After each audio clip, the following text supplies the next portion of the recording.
Hey, podcast pals. Dana here to give you a friendly reminder before we get to our award-winning podcast that now is the best time to get your furnace tuned up before we take a shot to the face with cold Minnesota weather. My pals at Standard Heating and Air Conditioning currently have same-day and next-day openings, but they won't last long. By the time October rolls around, if your furnace craps out, you'll be freezing your private parts off while dealing with side eye from your significant other and pets for not calling sooner. So give Standard Heating and Air Conditioning a call today. Check this out. You can save up to $70 on your tune-up with Standard Heating. Visit standardheating.com. That's standardheating.com to book today. The 93X Half-Assed Morning Show.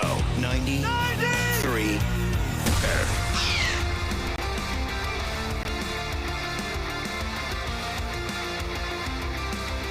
Yeah, this is the feeling we've all been waiting on.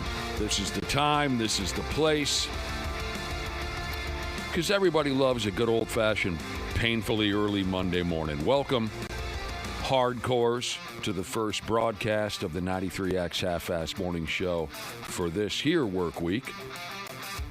A 4-day work week for this program. And I got to tell you, it couldn't have happened to a nicer group of people. You know what, Cubby? You're going to have to damn near punch my mouth loose to get me to stop from going on and on about this past Friday's Infect the River boat party. I can't say enough about the terrific people. Yeah, it was fun. It was one of the better ones, I think, for sure. I can't say enough about the terrific people that I had the pleasure to jaw jack with on that effing boat ride. I wish I didn't have a chance to see the band, but folks that did said they were as great as always. And a few people pointed specifically to the guitar player, saying how awesome he was. He's a shredder. And they mentioned, too, there was a drunk lady that was up on stage where at first they thought, oh, she's part of the festivities. And then by the look on the guitar player's face as she was hugging him from behind, they realized he's being polite and has no idea who this lady is. Oh, I missed that. I didn't even hear about that. A drunk lady invaded the stage and got handsy with the band. I will say that our fall boat cruise is usually more mellow than the 4th of July one typically is.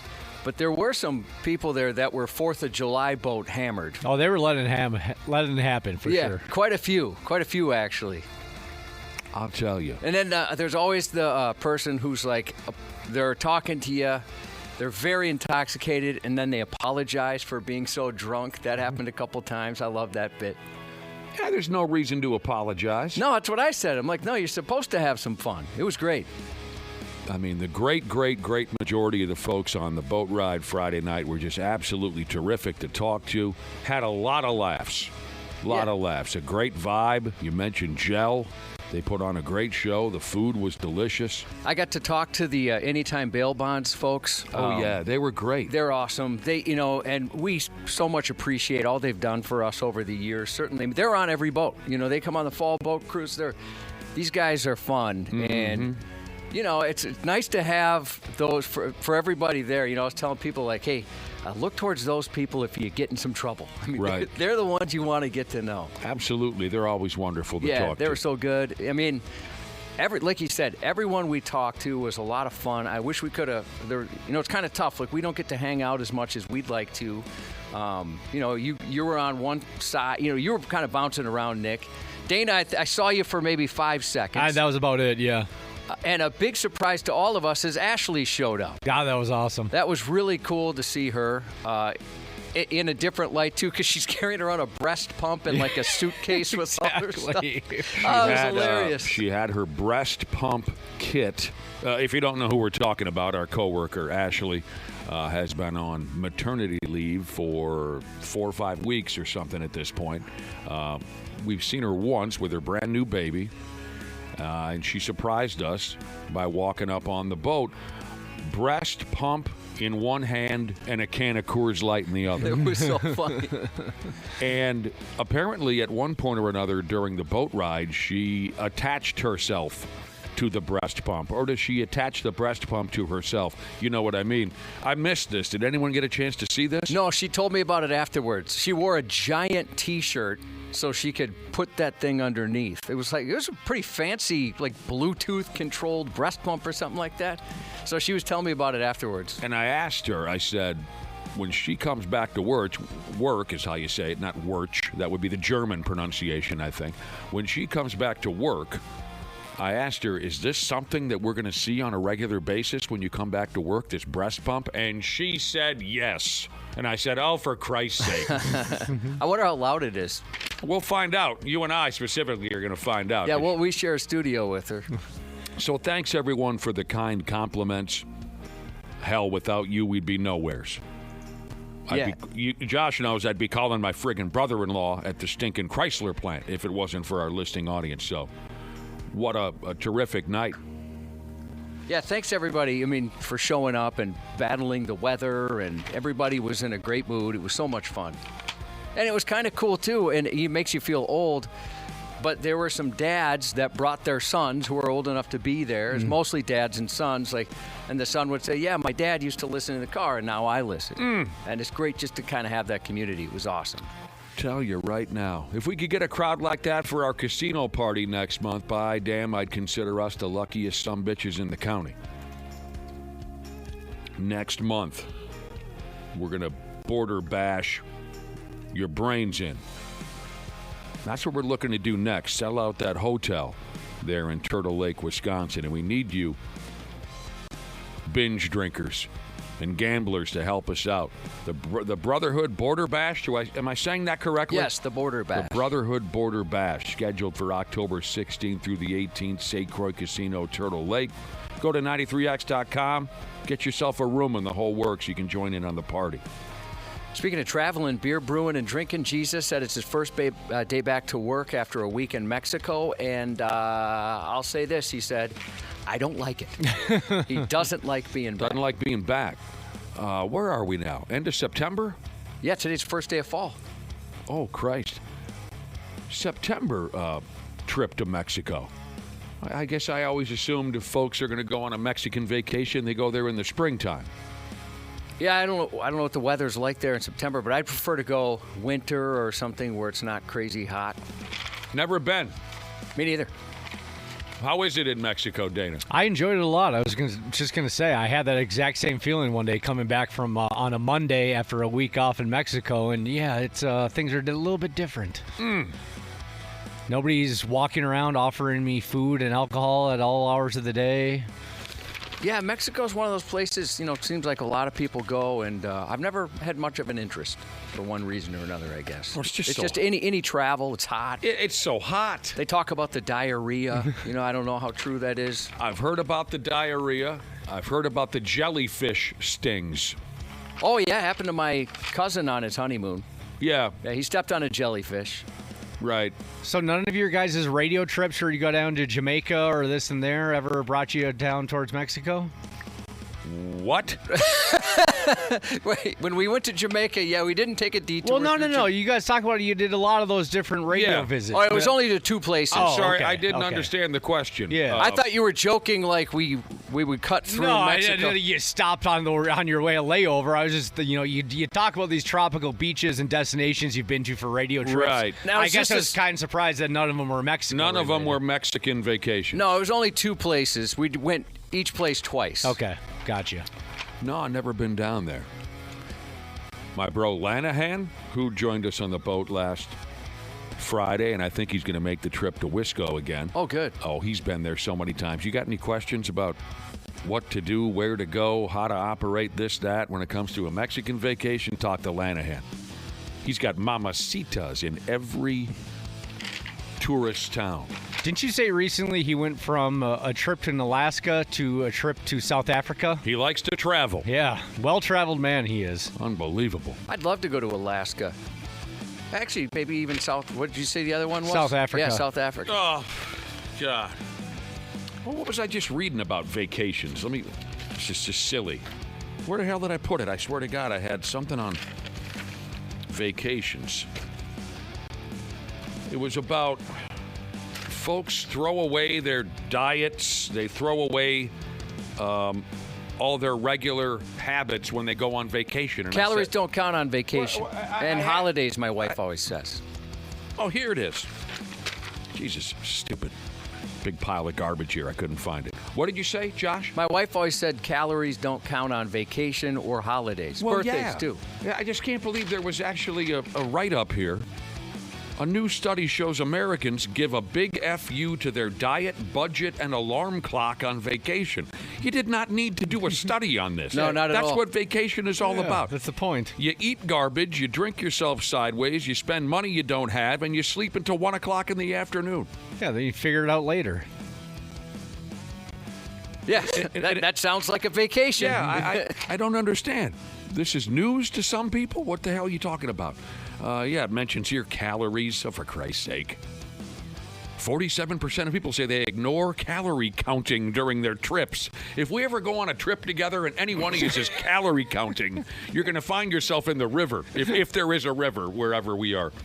I mean, wouldn't you say, like, probably just in life, 80% of people aren't calorie counting? I've never counted a calorie. I wouldn't know how to count a calorie. Where do I find them, Josh? On the back. Who reads the back unless it's a cereal box, I guess? The back of whatever you're buying? I have yet to meet a calorie, and calories have yet to meet me. We're totally unaware of each other. How about this? 67% of people dine out when they're on vacation. What am I bringing? A cooler full of steaks and a dozen eggs? No. I mean, again, if we're talking about vacation, I'm picturing places like Mexico, Jamaica. Where else do people go on vacation? Not a trip to the cabin. Obviously, that's different when you have, Mm-hmm. Yeah, this is stupid. It is. Everything that thing is saying is stupid. They throw away their alarm clocks. Yeah. Was the first time you've met an American? Whoever conducted this study, you'd never met Americans before. This is our whole operation. We work our balls off. I think we work too hard, really. We work our balls off, and when we go on vacation, we become disgusting animals. That's what a vacation is. I was trying to think. The only reason I can imagine you would use your alarm clock is if you have something planned, like a scuba diving expedition or something like that in the morning. When else do you do that? I mean, that's the whole point, is to sleep in. Some horseback riding. What time do we get on horseback tomorrow? Set your alarms. I hear what you're saying over there, Cubby. Here's a guy who wants to butt into our business. So why are you guys off on Friday? Well, because we were going to take next Monday off, so we figured why not take this Friday off. That's pretty much it. Drug shipment coming in. I don't think we owe anyone an explanation. We got some calories to count, some alarms to set. Gonna watch our budgets. I'm going out of town. Is that enough for you? Going out of town. All right, what else is going on around here? You watched the ball game yesterday, that I'm was sure. fun. I missed it. We even had a get-together for it. I usually don't do get-togethers. A get-together? We were invited to some people's house, went over there. I'll be damned. It's always the worst day of my life when we get invited somewhere. I know you don't like that. But it was fun. We actually had a good time. I manifested something over the weekend on Saturday. Manifested? Have you ever had this where you just make something happen in the world? I'm not sure what you mean. We were at Dana's alma mater, Eastview High School. Sure. Where, by the way, they still have a chalk outline and a divot where he got rage tackled by his own team. Yeah, right, exactly. I should say. They memorialized that. It's something we went and visit. We visit it every time we go. I appreciate you doing that each time, Josh. What the hell were you doing at a high school? But my son had a football game. Don't you know because we work together, you're not allowed to go to a high school? Wait, by proxy? It's a by proxy probation kind of a thing. I didn't know that. Yeah, they never asked my associations. You went there for a football game. So we were at the football game, and basically, my son's team were the Bengals, and the opposing team was the Vikings. That's kind of how it turned out. It can happen. And so we were just talking about getting tickets, while driving, from the police. Oh, speeding ticket. And I had mentioned I haven't even been pulled over since 1999. Good for you. My daughter was saying, she's never been pulled over, and I said, well, I'm cheering for you to get pulled over. I really want you to get pulled over. She thought she was going to cry if it happened. And on our way afterwards, we were going to go get something to eat. And I see a cop, and I go, oh, he's going to pull one of us over. My daughter was following me. I could tell by the way he was acting, like one of us is going. And I'm just like, please let it be her. This is going to be hilarious. This is going to be so awesome. But it was me. He pulls over to the side, and he kind of basically cuts her off and gets in between us and pulls me over. And I mean, I was roaring because we were just talking about it, not even 10 minutes prior. And so he pulled, by the way, this is true, he pulled over the wrong guy. There was another dude that was doing the speeding. It wasn't me. He just thought it was me because he said I hit my brakes, which I don't think I did. But anyways, he pulls me over, and he says I was going 10 over the speed limit. I thought I was going 5. I usually go 4, just so the cop doesn't think I'm a nerd. But I was going 5 because it was downhill. And it turns out I was a block off. A block prior, it was 45. It was 50. I got pulled over in a 45 doing 55. Okay. Right? All right. So he was very kind. We had a good time. I told him the story, about but we just talked about this, whatever. We were laughing about it. But it was the absolute, I don't think anybody's been more excited to get pulled over than I was at that moment. It just worked out just absolutely because of the perfect. prior conversation. Yeah, honestly, it was 10 minutes prior. Now. And I kind of wanted to keep my streak going of not getting pulled over. That was kind of a bummer. That's pretty cool that you hadn't been pinched since 1999. Yeah, it'd been a long time. And so next year would be 20 years for me living in Eagan. And it would have been cool to be, have 20 years not getting pulled over. You received a ticket? No, he didn't give me a ticket because he believed I was telling the truth that I thought I was going 5 over. Dang, man. So when you got back to the house, everyone got to bust your chops. Oh, well, we went to a restaurant. I walked in, and so it was a big group of us. They stood up and applauded.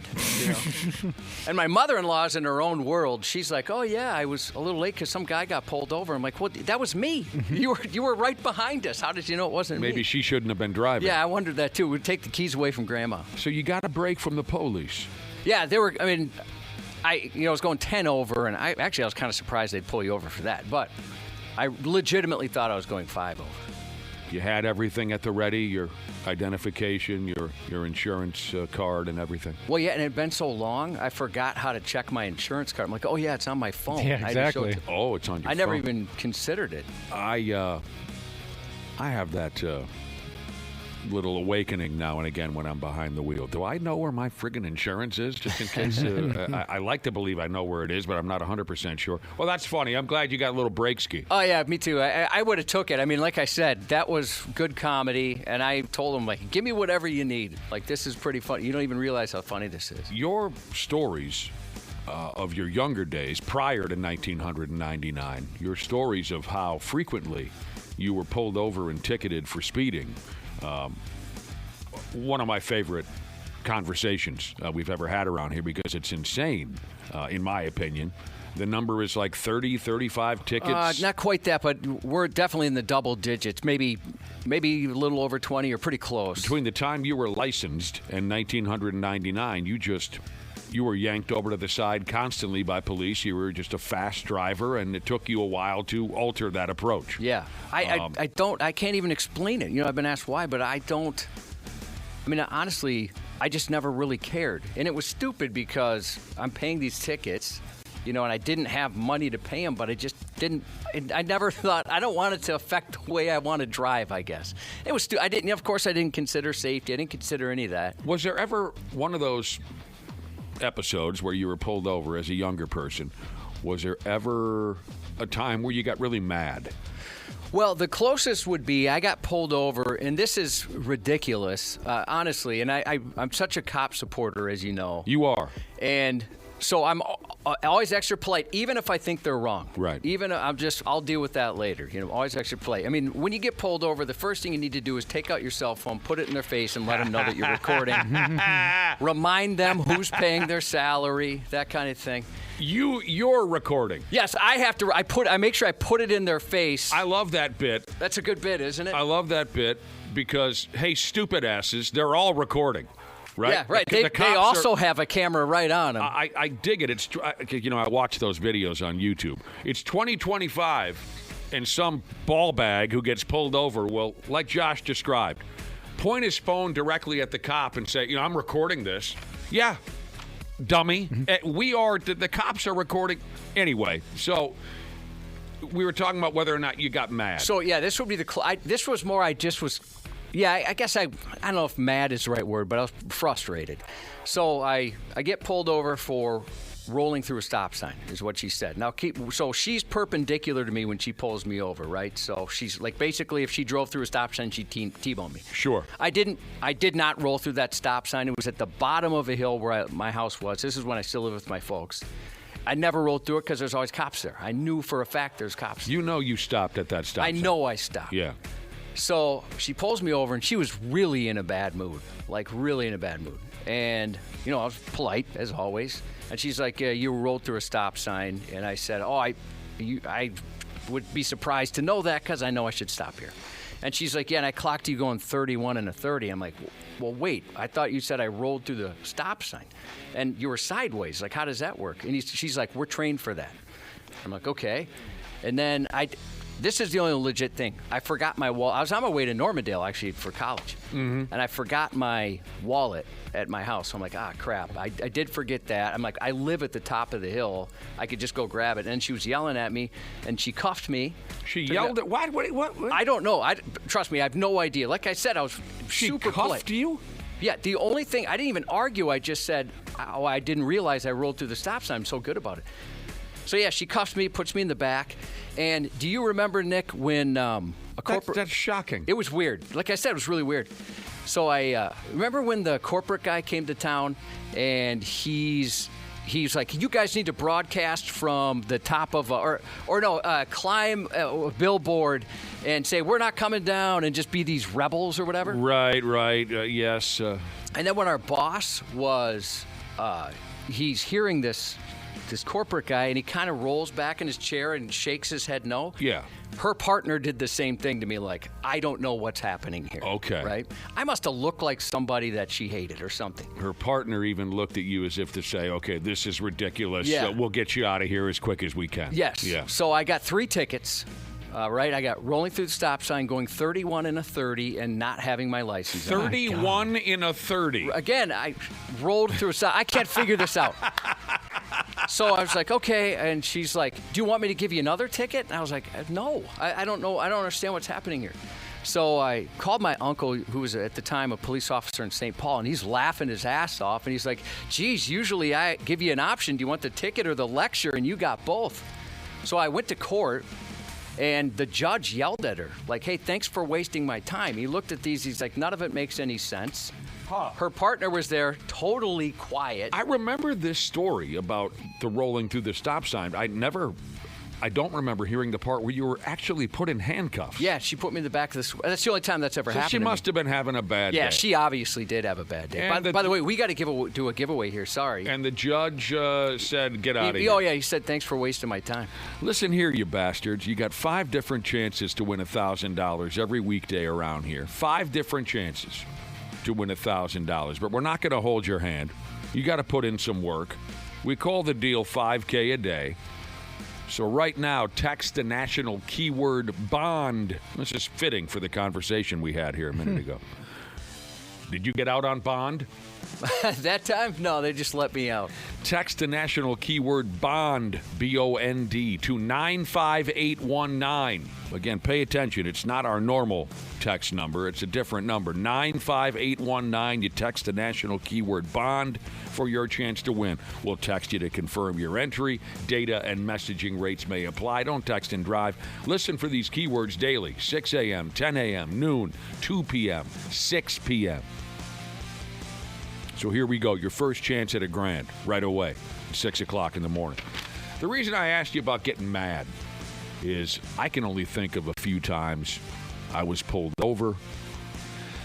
I'm trying to think of... I don't think I ever got a speeding ticket. Ever? I can't remember. I don't think so. Is the seatbelt ticket the only ticket you got then, ever? Oh, I got a seatbelt ticket. I got a minor possession. I can't remember if I ever went to court for speeding. I don't think I did. Or if it was a situation where it just got thrown out. Anyway, I got mad once, but I was mad at myself. And I thought it came off kind of ridiculous and somewhat funny. Me and a buddy were heading up to St. Cloud. I was in a bad mood. You talk about how the cop must have been in a bad mood to put your narrow ass in handcuffs. I was in a bad mood. I don't remember why. This is 25 or more years ago. More. Right when we pulled into town, I don't know what it was I was pissed about. But, you know, I got my bro in the passenger seat, and I went the broad daylight noon on a Saturday or something. I went the wrong way down a one-way in St. Cloud. And as soon as it dawned on me, and it dawned on me fairly quickly, I see the cherries behind me. Sure. And I was so pissed at myself, I took off my hat and I threw it into the dashboard. It ended up on my hat, my ball cap. God dang it. I threw it up against a windshield that landed on the dashboard. I pulled over. The cop pulls behind me and gets out of his car, walks up and says, well, you're going the wrong way down a one-way. And I said, yeah, I know. And he goes, well, what are you pissed at me about for? I said, I'm not pissed at you. I'm pissed at myself. And he said, oh, is that why you threw your hat? And I said, yes. I didn't throw my hat because I'm mad at you. I threw my hat because I'm mad at myself. Somebody's saying, didn't you get pulled over for doing 120 on the way up north somewhere? No, we were actually going south. This was 99. This is the second to the last time I was ever pulled over. Me and Nick were on our way to training camp when it was at Mankato. Hated it. And, yeah, there were some fun parts. But, no, there wasn't. Yeah, we didn't realize how it was me driving, and we had no idea we were going that fast. Thank God Nick looked over. He's like, and I think we were going like closer to 140 almost. You got friggin' cuffed? Yeah. I mean, honestly, I did nothing. I couldn't figure it out. She was having the world's worst day. I'd like to think that she's normally a very nice person. I just caught her on the wrong day. Oh. That's good stuff. But I would just go to court and talk to the clerk or whatever in hopes that it doesn't go on my insurance. That probably would have changed things. I was lucky. I never had one go through. I would just go, you'd still pay the ticket. Sometimes a little court fee. Yeah, sure. But then they wouldn't report it. One time I got a ticket, and the guy's like, all right, just keep it clean for a year, and then it'll go off. We won't put it on your record. And then I was back 2 days later, and the guy was so cool. And I'm like, oh no, I got the same guy. This is awful. He's like, didn't I just see you the other day?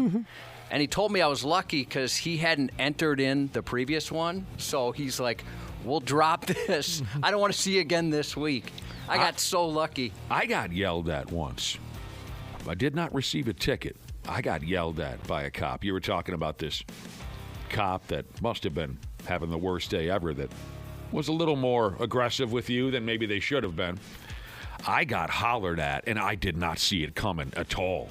Leaving here one morning, ripping down 94. It was one of those deals, Josh, where it snowed a hell of a lot overnight, but by the time we left the studios in the morning, it was already 56 degrees. It was one of those spring snowstorms.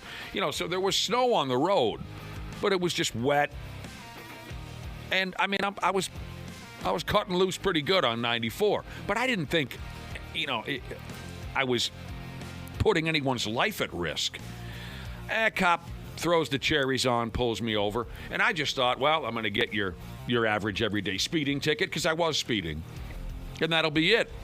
When I got my window down, this dude laid into me. Oh, did he? Oh, what the hell's the matter with you? What's wrong with you? I thought, I looked to my right, like, who are you talking to?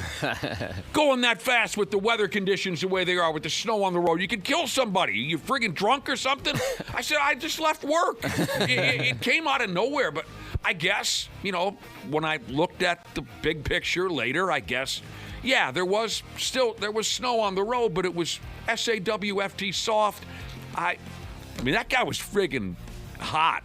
So I thought, but you got the lecture instead of the ticket. No ticket. Yeah, I'll take the lecture. He went back. He sat in that friggin' car I think he sat there longer than he had to just to aggravate me. Oh, not to calm down? But I thought he was coming up with something. I thought he was writing multiple tickets back there, the way he was sitting, he sat in his car forever. But no, he hollered at me good, and I heard him. I did. Everyone in the neighborhood heard him. I got pulled over in a dyno once on Highway 100, and it was pretty funny. The cops like, I clocked you almost half a mile or further back. He said, but the reason it took me so long is I couldn't catch, it was a snowy day, That's what reminds me. I couldn't catch up because my car kept spinning out. So he said he was having trouble trying to get me because I was rocking. I don't remember how fast I was going. So he was having trouble getting he said I would have pulled you over sooner, but I couldn't catch up. I was sliding all over the place. How the hell did you keep your footing out there? Well, I had a front-wheel drive vehicle. He had rear. You're just that damn good. All right, you goofy sumbitches. The Monday broadcast, which means at 7:30, Randy Shaver and Brad Ryder will be diving into the mix. We will eventually talk about yesterday's gangbang Minnesota Vikings ball game. I thought about texting our regular, speaking of cops, our regular trooper Gordon Shank, because he's a Bengals fan. Oh, yeah. And I wanted to pull that bit that you've talked about, the time that Aaron Rodgers got his collarbone broken, where somebody came down in the stands and was asking what happened. I missed it. I thought about texting him saying, hey, I wasn't able to catch the game. What was the score? And I decided, I'll leave it alone, because I know he's pretty passionate. I've heard him talk about the Cincinnati Bengals before, and they're in a state right now, the Bengals, where I don't think there's anything you could say to him that he hasn't already said to himself. I'm sure. Yeah. I was sitting there going, do I do it? But I know he's pretty passionate. I didn't want to piss him off. As a matter of fact, before the season started, I remember we had Shank and Mike Lee in here. And off-air, Mike Lee said to Shank, like, what do you think about your Bengals this year? And he said, they're not going to be able to stop anybody. Their defense is so bad. And this was before they lost Joe Burrow. He said, that's my number one concern. They can't stop anybody. On Friday after the show, I ran to Target. I go to the one in Richfield, right kind of near the airport, and there was 4 fans decked out in Bengals gear. And I gave them a courtesy, yeah, go Bengals. You in town for the game? They're like, yeah, we just landed. We're getting some supplies. And I said, you excited? They go, we were a lot more excited 2 months ago when we booked this trip than we are now, but here we are. I'll bet.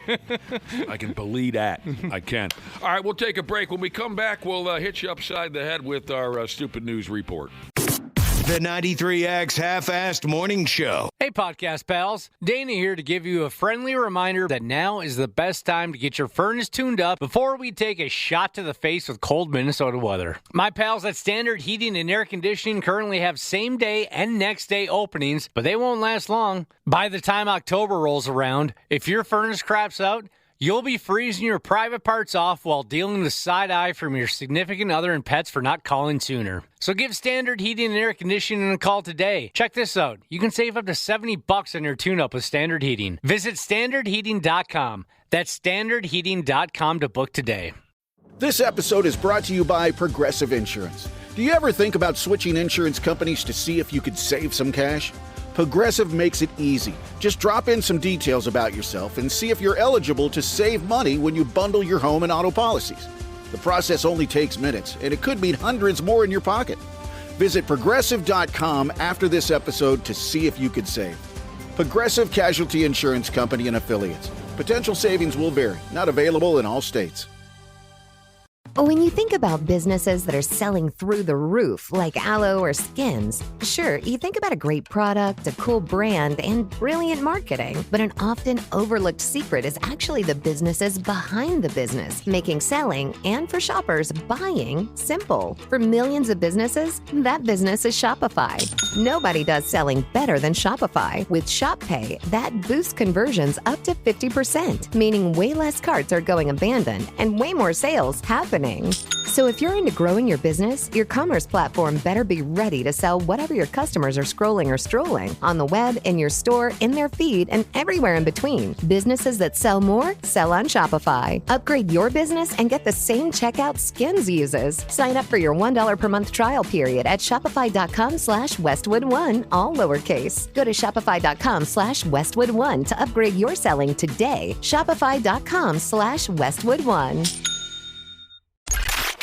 Stupid news on the Half-Assed Morning Show.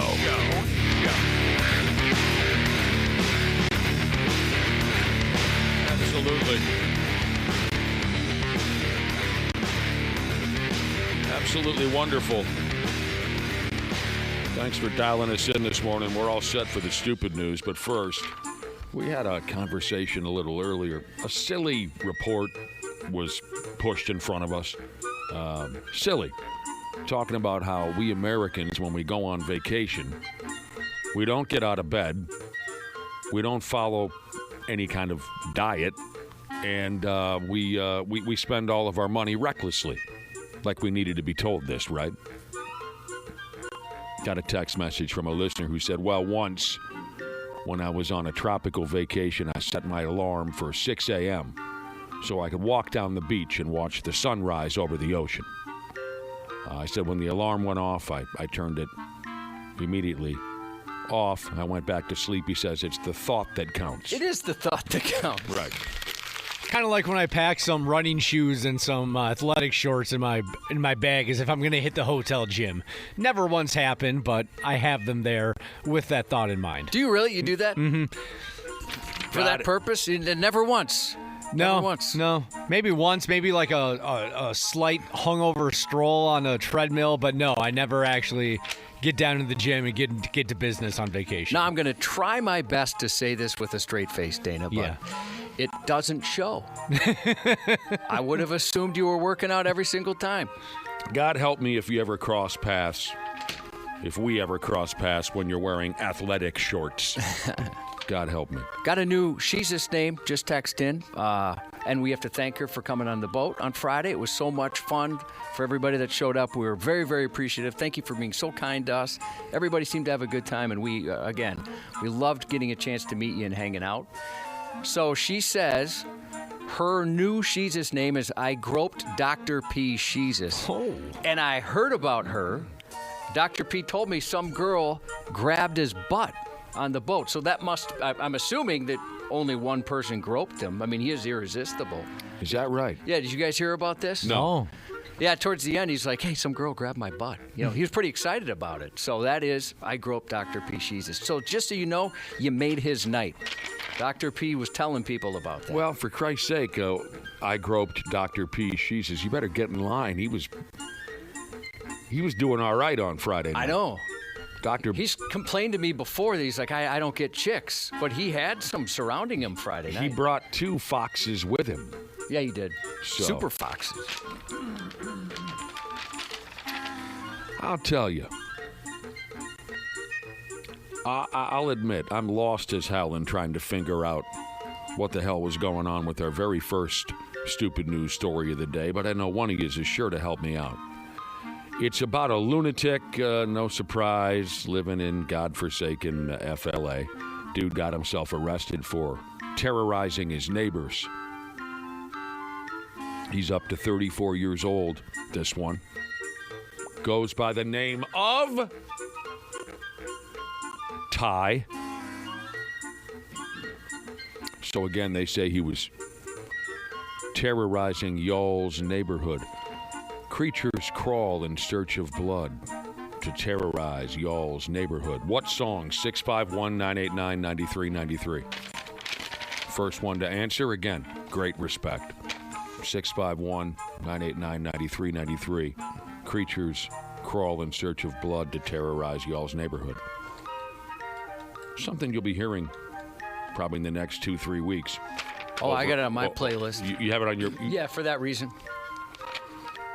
Let's see who can get it first. It's not that difficult. I've got a whole playlist. You got to put that one on. You have a... For what the reason you're talking Yeah, about. you have a playlist. Okay, here it is. Hey, the first to answer correctly was Medical Device Jesus. That never happens. Is he often the first one who gets that correct? No, I was saying that never happens. That's great. Good for you. And plenty of you is texting in. Yeah, correct answer. Thriller, Mike Jackson, 1982. Last track, side 1. The title track. All right. You guys have all heard the story, I'm sure, of what it was supposed to be called instead of Thriller? No. Starlight. And there's a version where he's Starlight. saying Starlight instead of Thriller. Because I think they made the right call. Starlight, yeah. Yeah. That's terrible. You have a Halloween playlist at the ready, Josh, here on September 22nd. Yeah, so we'll play that, like put a speaker outside and play it on Halloween. Monster Mash is on there. That's fun. Can you eliminate one song for me? Because I know there's one on your Halloween playlist that I would like eliminated from everyone's playlist and from history. Please. No more Somebody's Watching Me by Rockwell, please. I play that every third song. I hate Somebody's Watching Me by Rockwell. I've hated it since day one. Awful, terrible song. So here's this 34-year-old dude named Ty. in FLA. He's terrorizing his neighborhood. And here's what they mean by that.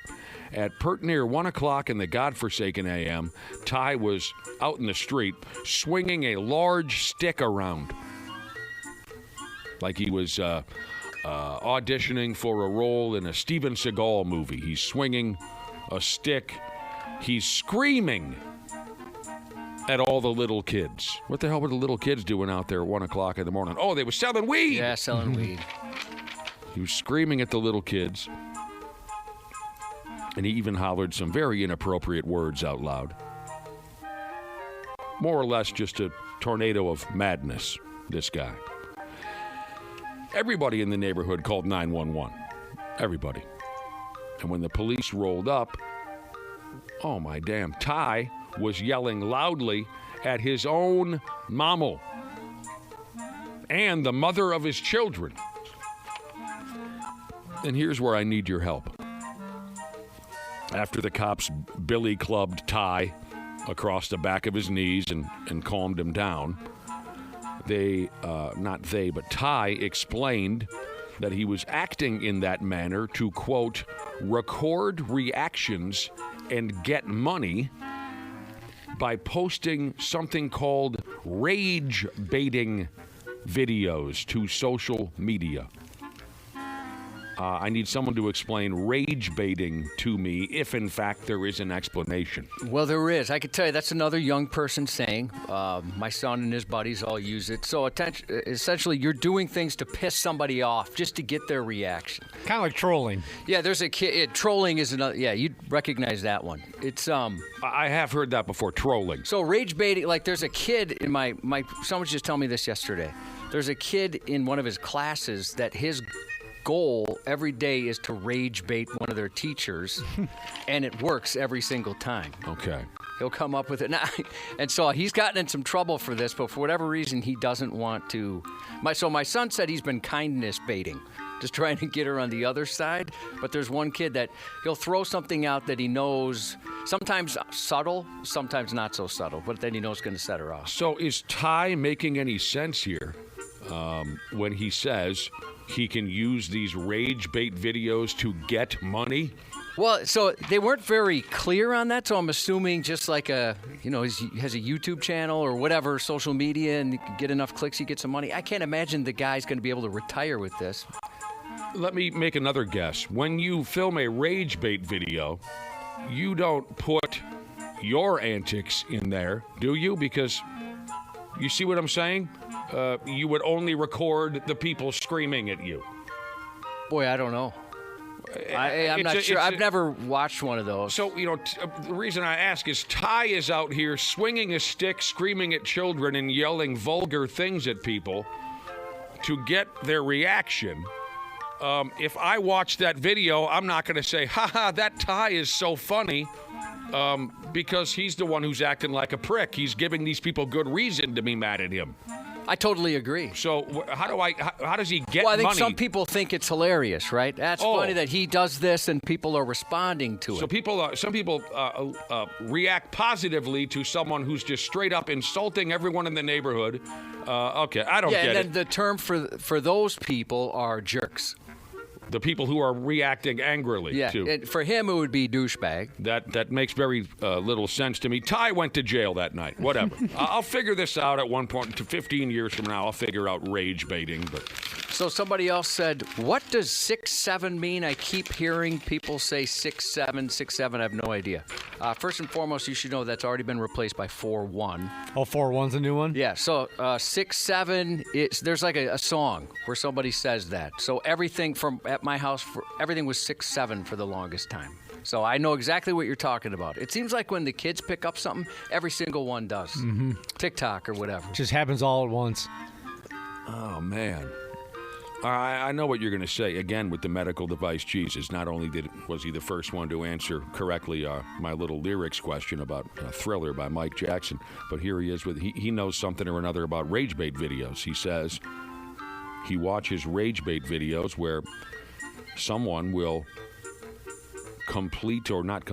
someone will get involved in a difficult do-it-yourself project and then intentionally destroy everything right before completing it. And he says, I get furious and they win. This is all brand new to me. I apologize. That could be a joke. I know nothing about. And if it was a joke, medical device Jesus, it went nowhere. All you got from Dana was a and Josh went, I meant it, though. Dana didn't mean his. No, Dana didn't mean. No, I mailed that one in. I don't know what anyone's talking about now. I'm sorry I brought it up. Okay, again with this. From what I hear and read, kids in China have it pretty rough. Their folks turn the screws on them like nothing. I've never heard of anything quite like this before. The vibe over there is more or less get good grades or they kick your ass. Study or die. That's apparently how it goes over there in China. And the kids just, they can't get out from under the pressure from their parents to succeed in school. Here's a damn 11-year-old kid who ended up in the hospital because his folks forced him to study for 14 straight hours. And the kid more or less just gave out. He was dialed in doing homework from 8 a.m. to 10 p.m. without any rest. Oh. With his effing prick mom and dad hovering over him the entire time. At that point, your brain is just so shot, you're not retaining anything. You're just too exhausted. Yeah, I remember we actually had a teacher that told us that, like, hey, obviously I want you to study, but keep in mind after a certain time you don't retain anything. Mm-hmm. And you actually will forget stuff. It doesn't make it. You got to take some breaks. Yeah. 14 straight hours. By 11 o'clock, again, 8 to 10 p.m. But then why am I talking about 11 o'clock? Okay, I'm struggling today. By 11 o'clock, they say the kid was dizzy. He couldn't feel his arms and legs. He was hyperventilating. So the poor little bastard's body just gave out on him. The stress took its toll. His folks took him to the hospital, probably after kicking him when he was down. If I'm that kid, once I'm feeling better, I slip out the side door of that hospital and I go live with my cool, heavy-drinking uncle or something like that. F that scene, man. Yeah, I agree. 14 hours of homework? F you, Mom and Dad. I understand obeying your parents and all that, but come on. It says here, young kids are checking into the hospital pretty often over there in China because of this good grades or die mindset. Doctors say academic pressure, anxiety, and prolonged use of their mobile telephones are the main reasons why all the kids are coming uncorked. Physics teacher Jesus said he knows some seniors who haven't studied 14 hours in their high school career. This kid did it one night? I never did. Yep. That's mental. But we keep hearing this kind of thing over and over and over again. A few weeks ago, it was some mother in, I think it was China. She was sneaking into the school and stealing exam answers for her child. Now, a little different than hovering over and forcing them to study, but still, it's all the same goal. The goal is you get the best grades possible, don't care how. I had a beautiful environment growing up. I think I had my folks maybe twice ever bring up homework or grades or school. Was it in response to maybe a phone call or a letter from the school? It usually was, yeah. All right, hang on to something, Cubby. I'm going to send a chill up your spine here. The next couple of words out of my very willing mouth are going to send a chill up your soft little spine. 2 tarantulas. That is so much worse than one tarantula. It is. Some might say double.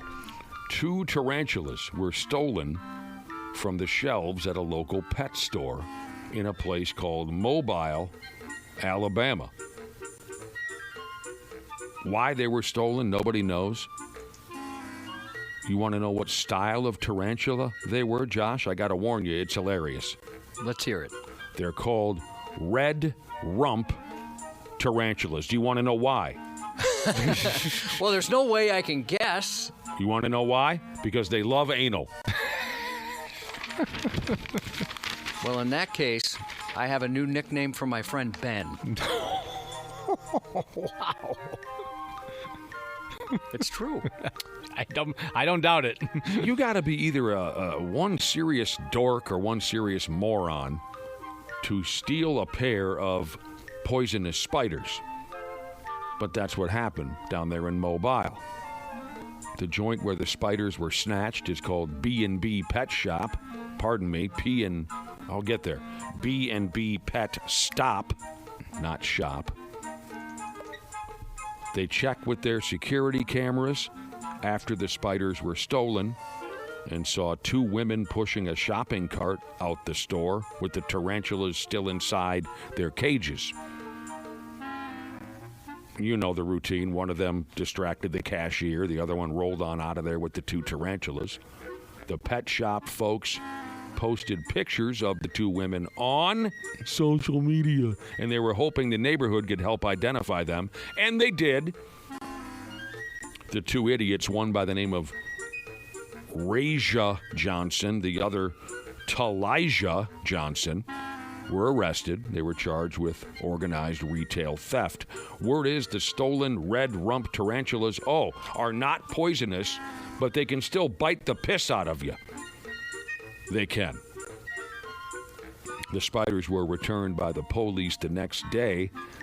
This isn't the first time a pet has been stolen from their store over there at the B&B Pet Stop.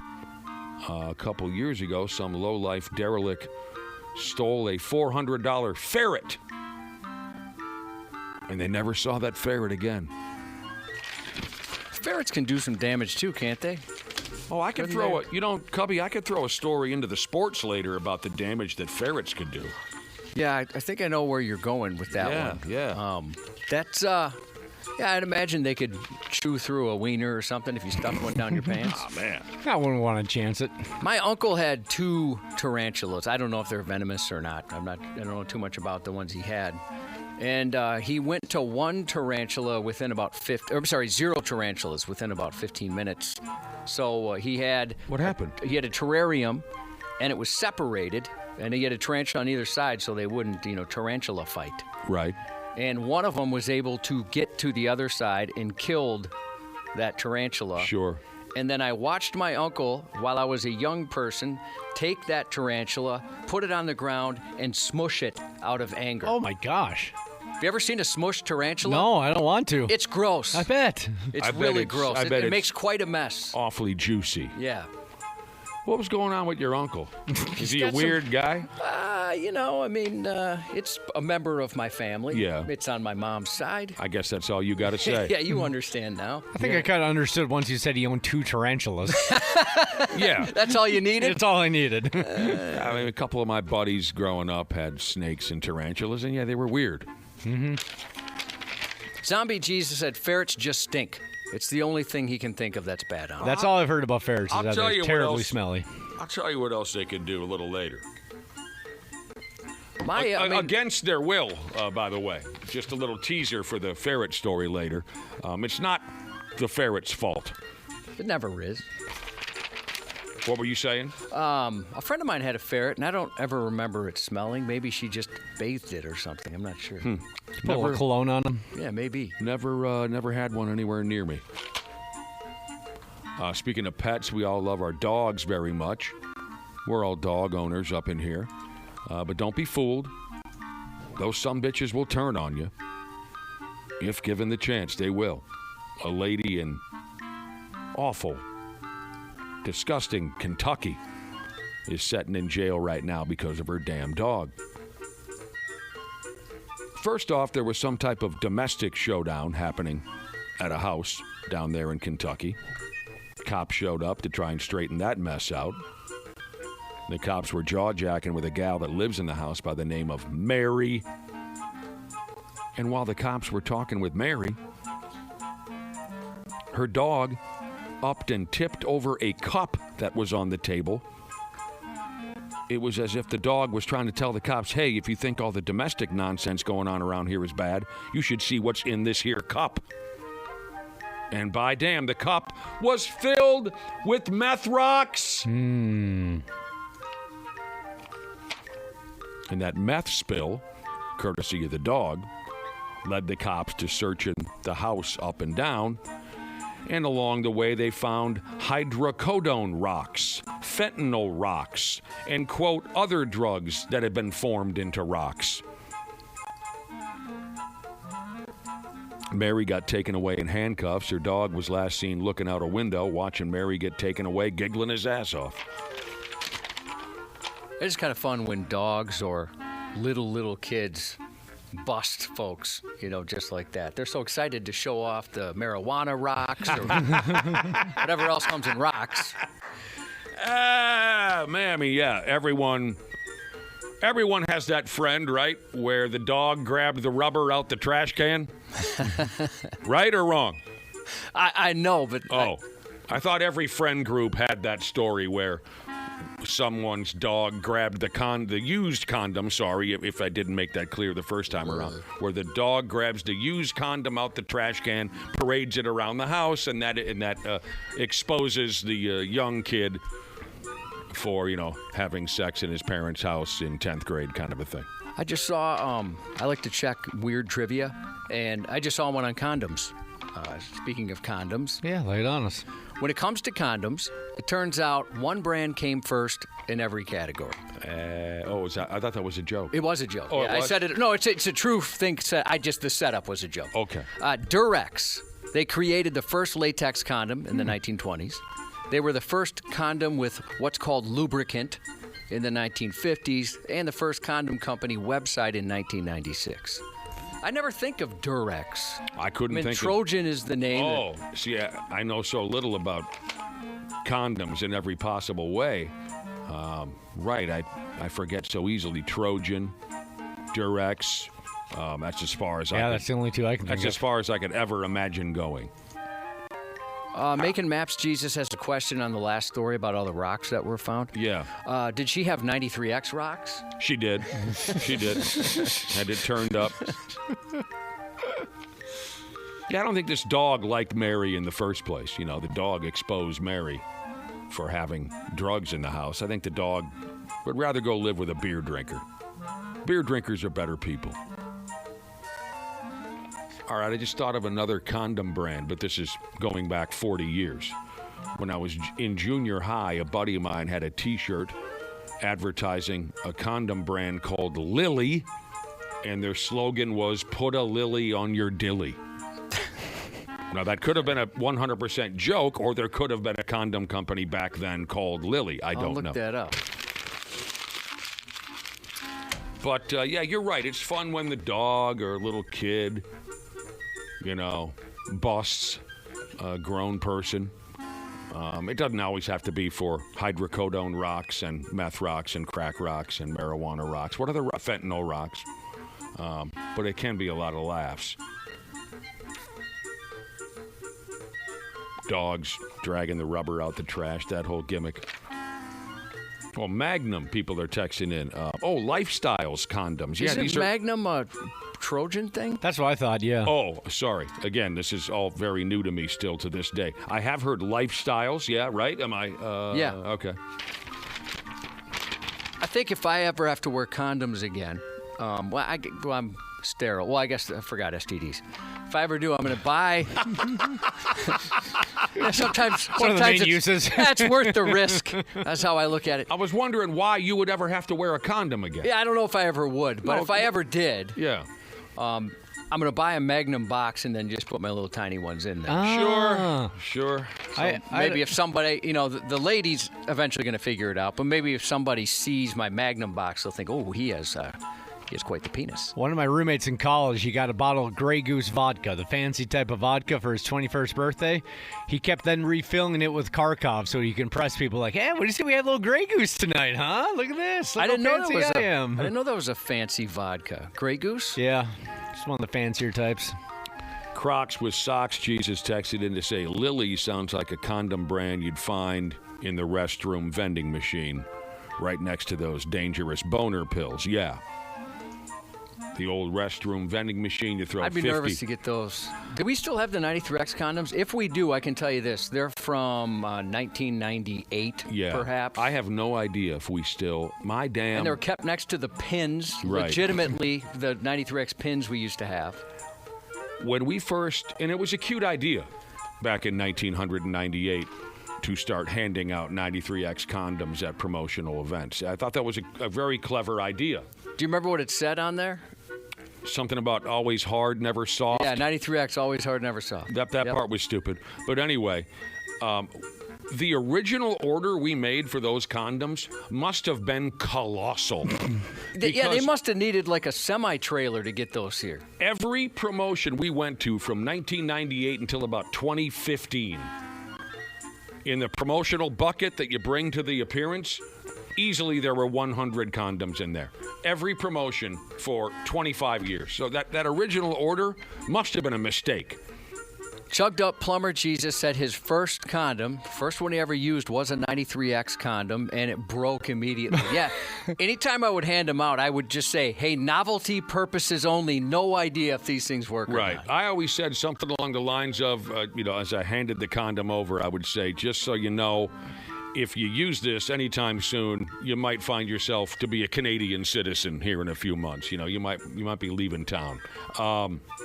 I used a 93X condom once, and it snapped immediately. But those were fun times. It was a great idea. For Christ's sake, before we go, the air traffic control person fell asleep. Says here, last week, an airplane that was traveling from Paris, France to some silly French island called Corsica. The airplane had to circle the airport for an hour before landing because the Peckerhead air traffic controller tipped his head back while on the job. He shut his eyes and the lights went out. He fell smooth asleep. And that's a pain in the ass. You know how this gimmick works. When the pilots of this here airplane were getting close to the runway, they're looking for a little help from the air traffic controller. This Corsica has a tiny little airport. Only one controller works in the tower. It was the dead of night. They need that character to help them land that pig. They got no response from the guy. There were no runway lights turned on. So the pilots of that airplane had no effing clue what was going on down on the ground. Yeah, it seems like they should have a partner, doesn't it? Just in case. What if somebody's got to go number 2 or something comes up? You'd think there would be a wingman, and I'm not trying to be cute with that. The captain contacted the airport police, and he said, hey, I'm looking to land a plane up here. Did all you bastards go hit last call or what? I've been up here for an hour. I got a turtle head poking, he said. The airport cops finally kicked their way into the control tower, and there was dude out cold in his chair. After waking him up, he activated the lights for the runway, and the plane landed quite nicely. Airport police violently pulled the air traffic control dude out of his chair. They pinned him down and tested him for drugs and alcohols. And the results came back negative. Dude just couldn't hang on up there in the control tower. He went CPs. My wife had a friend who was air traffic control. She's since retired. She did that her entire career, and they had like nap time. There's a bunch of people. Well, she worked at MSP, so it's a big airport. But they had a whole process to go through to make sure everybody was awake. Man, talk about a nerve-wracking gig. Oh, yeah, no way I could do it. I wouldn't last 30 seconds up there. Me neither. Oh, God, no. Yeah, it's pretty known as a high-stress job. I mean, wow. just think, like a little mistake can have huge consequences. Imagine the first time you're in full control. Okay, dude, you've been trained. Here you go. And at least from what I've seen in the movies, you look at this computer screen and there's 35 different airplanes. I would have an absolute instant nervous breakdown. Oh, yeah, me too. I'm not a terribly nervous person, but that would fold me instantly. I'd tap out and say, I'm not ready for this. You know how I am with flying. I got a hell of a lot of respect for anybody who can keep that kind of action together. That's crazy to me. All right, we got to take a break. We'll be checking on the sports here in a minute on the program. Sports on the 93X Half-Assed Morning Show. Trout swings, and that was going to go! He did it! He did it! Number 400 for the already complete Hall of Fame resume for one of the greatest players in the history of the sport. Mike Trout of the Los Angeles Angels reached a major milestone with his 400th career dong Saturday night. Got her done against the Colorado Rockies out there in Denver, a 485-footer. He's now the 59th player in big league history to hit 400, as a few of my friends would say, 400. And the sumbitch who caught the baseball was kind enough to give it smooth back to Mike Trout, as opposed to going straight to the internet and hijacking society for hundreds of millions of dollars for that baseball, or hijacking Mike Trout himself. The fan just had one simple request, Josh. He met Mike Trout after the game and said, would you go out in the field and play catch with a pimp? That's awesome. That is cool. And Mike Trout said no. That's not true. I watched the video. No, he did go out there and play catch with the guy. I don't know if the video's up yet, but it will be on 93x.com. It's a very cool moment. Mike Trout, he's had a tough run with injuries and whatnot, so to reach that mark, I'm sure very special for the guy and special for the fan to get to play a little bit of catch with the sumbitch. If you don't mind me switching gears real quick, and then I'll tell you everything else you need to know for now. We had a quick conversation about dogs. Dogs, especially when you're a kid, they'll bust you. They don't know any better, but they'll bust you. Like, say, they'll pick up your bag of weed out of your hiding place and start tearing around the house, and your folks, well, whose marijuana does that belong to? The common story I've heard over the years is dogs dragging used condoms out the garbage. I've heard sex toys as well. Oh, yeah, sex toys. The dog confuses it for their own toy, or prefers it, I guess, one of the two. Right. Embarrasses you or busts you in front of your folks. Dig up a dead body in your backyard. Things like that. I used to deliver lube by the truckload. Jesus texted in to say, that's how my mom found out I was sexually active. My dog puked up a rubber in my mom's car. Oh, no. My dog used to bust me. My childhood dog, Cocker Spaniel named Cody. He had such a good nose, he could detect if somebody new was in the house. So when I would sneak a girl over at midnight or something, he would detect a new scent and just start barking up a storm. Just running around the house trying to find this new person and barking his ass off. And all of my parents would be like, well, okay, something's up here. What's going on? And sure enough, they'd come down the basement and, oh, hi, I'm over to visit. You had a little and then piece. they'd untie her and set her free. More or less. You had a little action going on? Yeah, you'd sneak someone over. Here's a listener whose dog grabbed his C-ring out of the bedroom Oh, no. paraded it around the house in front of the kids and everything. Oh, no. Hi, everybody. Hopefully they were young enough and they had no idea what it was. No, the kids knew. They knew it was Daddy's C-ring. They didn't know. They knew. Did they know? They knew. The Minnesota Lynx won their latest playoff game, game one of their conference final series. They beat the Phoenix Mercury yesterday by quite a few points. Doesn't appear they're going to have much trouble with this series either. Minnesota Lynx off to a good start in their latest round. And the Vikings went ahead and pumped the Cincinnati Bengals yesterday. It was no problem at all. No problem at all. We can get into that when Randy Shaver and Brad Ryder jump in about a half hour. We'll take a break for now. Come back with Josh's news report. The 93X Half-Assed Morning Show. Hey, podcast pals. Dana here to give you a friendly reminder that now is the best time to get your furnace tuned up before we take a shot to the face with cold Minnesota weather. My pals at Standard Heating and Air Conditioning currently have same-day and next-day openings, but they won't last long. By the time October rolls around, if your furnace craps out, you'll be freezing your private parts off while dealing with side eye from your significant other and pets for not calling sooner. So give Standard Heating and Air Conditioning a call today. Check this out. You can save up to $70 on your tune-up with Standard Heating. Visit standardheating.com. That's standardheating.com to book today. This episode brought to you by Progressive Insurance. Do you ever find yourself playing the budgeting game? Shifting a little money here, a little there, and hoping it all works out? Well, with the Name Your Price tool from Progressive, you can get a better budgeter and potentially lower your insurance bill too. You tell Progressive what you want to pay for car insurance, and they'll help find you options within your budget. Try it today at Progressive.com. Progressive Casualty Insurance Company and Affiliates. Price and coverage match limited by state law. Not available in all states. You buy a pair of socks, that's 2 socks. You buy a pair of Bombas socks, that's 4 socks. Because one purchased is one donated. Socks are the #1 most requested clothing item in homeless shelters. So when you buy a pair of super comfortable Bombas socks, you're also donating a pair. Bombas customers have powered over 150 million donations. So Bombas would like to thank you 150 million times. But we only have like 30 seconds. Go to bombas.com and use code AUDIO for 20% off your first purchase. That's BOMBAS.com and use code AUDIO at checkout. The images that board members were exposed to yesterday in this meeting were inappropriate, to say the least.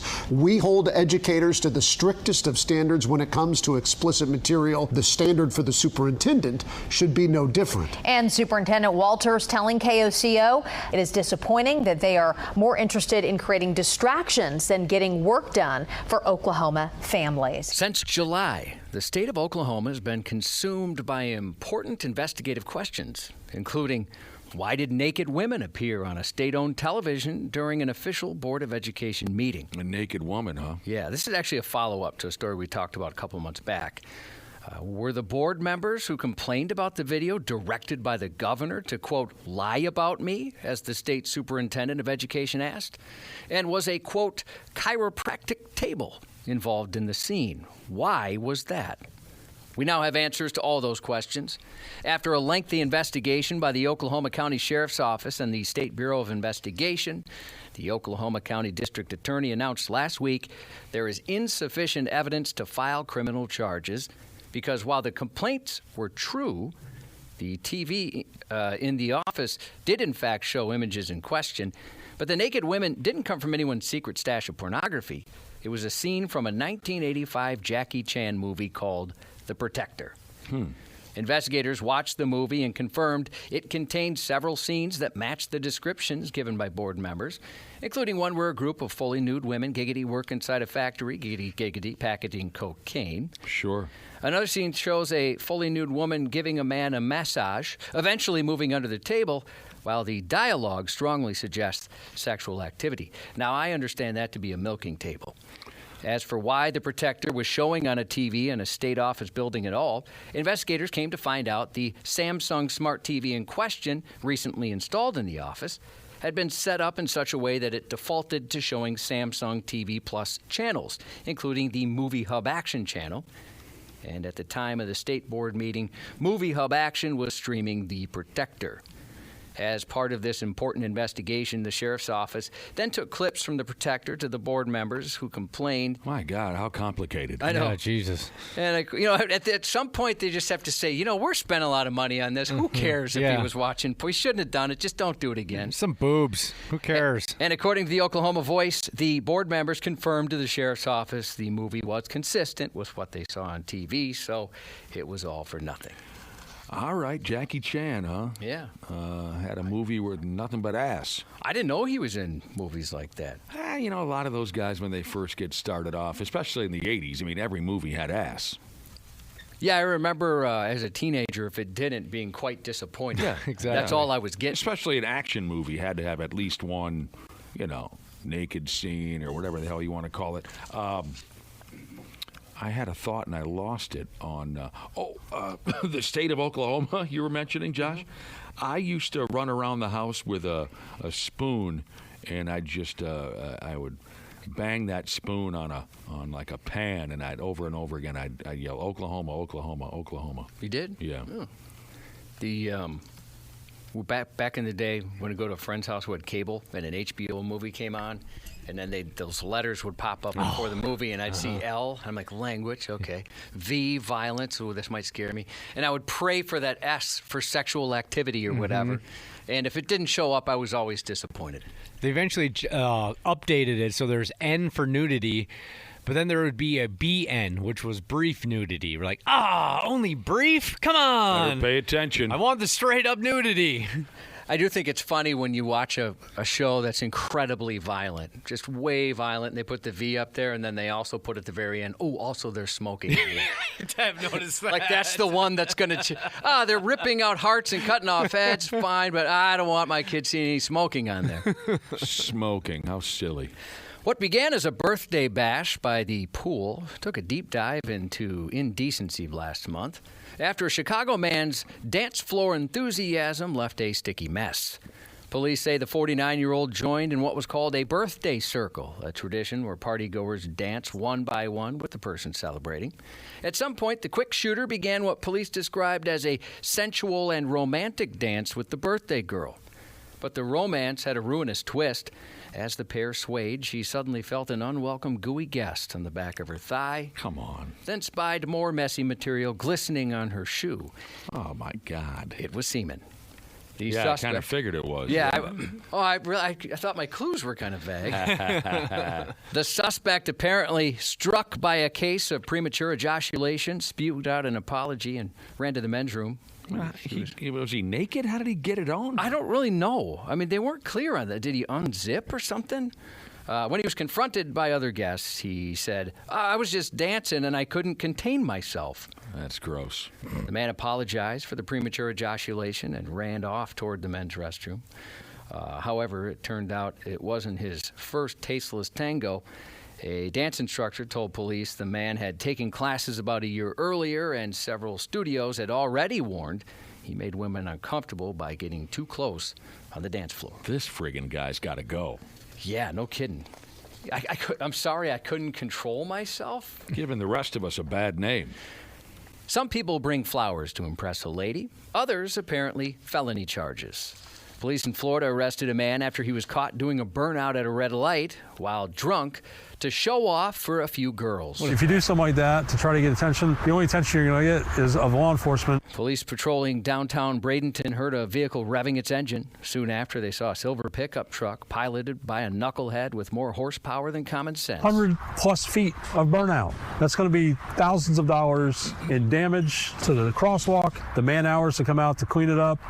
It's just stupid decisions. The driver, identified as 28-year-old Juan Leon, swerved to avoid officers and pedestrians, but was stopped at a red light, where in a moment of glorious genius, the dummy doubled down and opted to do a burnout, which he told police he did to impress some chicks. Mm-hmm. And what woman wouldn't be impressed after watching him get arrested for driving under the influence, reckless driving, aggravated assault, and criminal mischief? Aggravated assault? Yeah, he went after the cops. Oh, he did? Oh, okay. I grew up with a couple guys like that. They would just they don't care the consequences. If there were women, girls, whatever, nearby, they would do anything to get their attention, including get arrested. It's funny how you kind of look back at some of the stuff you did as a young person thinking that would impress a girl. Mm-hmm. My son he's got a new girlfriend, and he just did this where he was FaceTiming her wrestling one of our dogs. And I had to tell him, you're the biggest doofus on the entire planet. That was the dumbest thing I've ever witnessed. He thought it was cute? I thought, I'm really going to show her I'm wrestling a dog. A Las Vegas man's loyalty to lotion led to live ammo last year after bathroom garbage became a battleground. Police say the 23-year-old admitted to shooting his 47-year-old stepdad after he found his bathroom toiletries in the garbage, and he assumed the stepdad threw them out. According to the arrest report obtained at the time of the shooting, the 23-year-old told police he came home from work to find his toiletries in the garbage. Toiletries? Toiletries, they called them. Deodorants, shampoo, this, that? All kinds of sundries. Sure. He confronted his 47-year-old stepfather, and the two men got into an argument which became heated. At first, the suspect whipped out his Glock during the heated hygiene debate. Then, not happy with his Glock size, he went to his room and grabbed something longer, an AR-15. Good. The stepdad unwisely followed him to the room where the younger man fired a warning shot which hit a wall. A tussle over the weapon followed, leading the older man with lead souvenirs in his hand and leg. Jesus criminy. Asked later why he didn't just shut his door at the end and end that fight, he answered, and this makes sense to me, because that would have just made things awkward the next day. We don't want awkward around here. No, I'd have put a couple bullets in him. That makes total sense.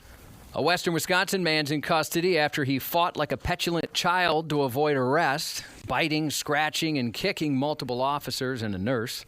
Police were called about 10 p.m. Wednesday after reports that he violated a no-contact order with his ex-girlfriend.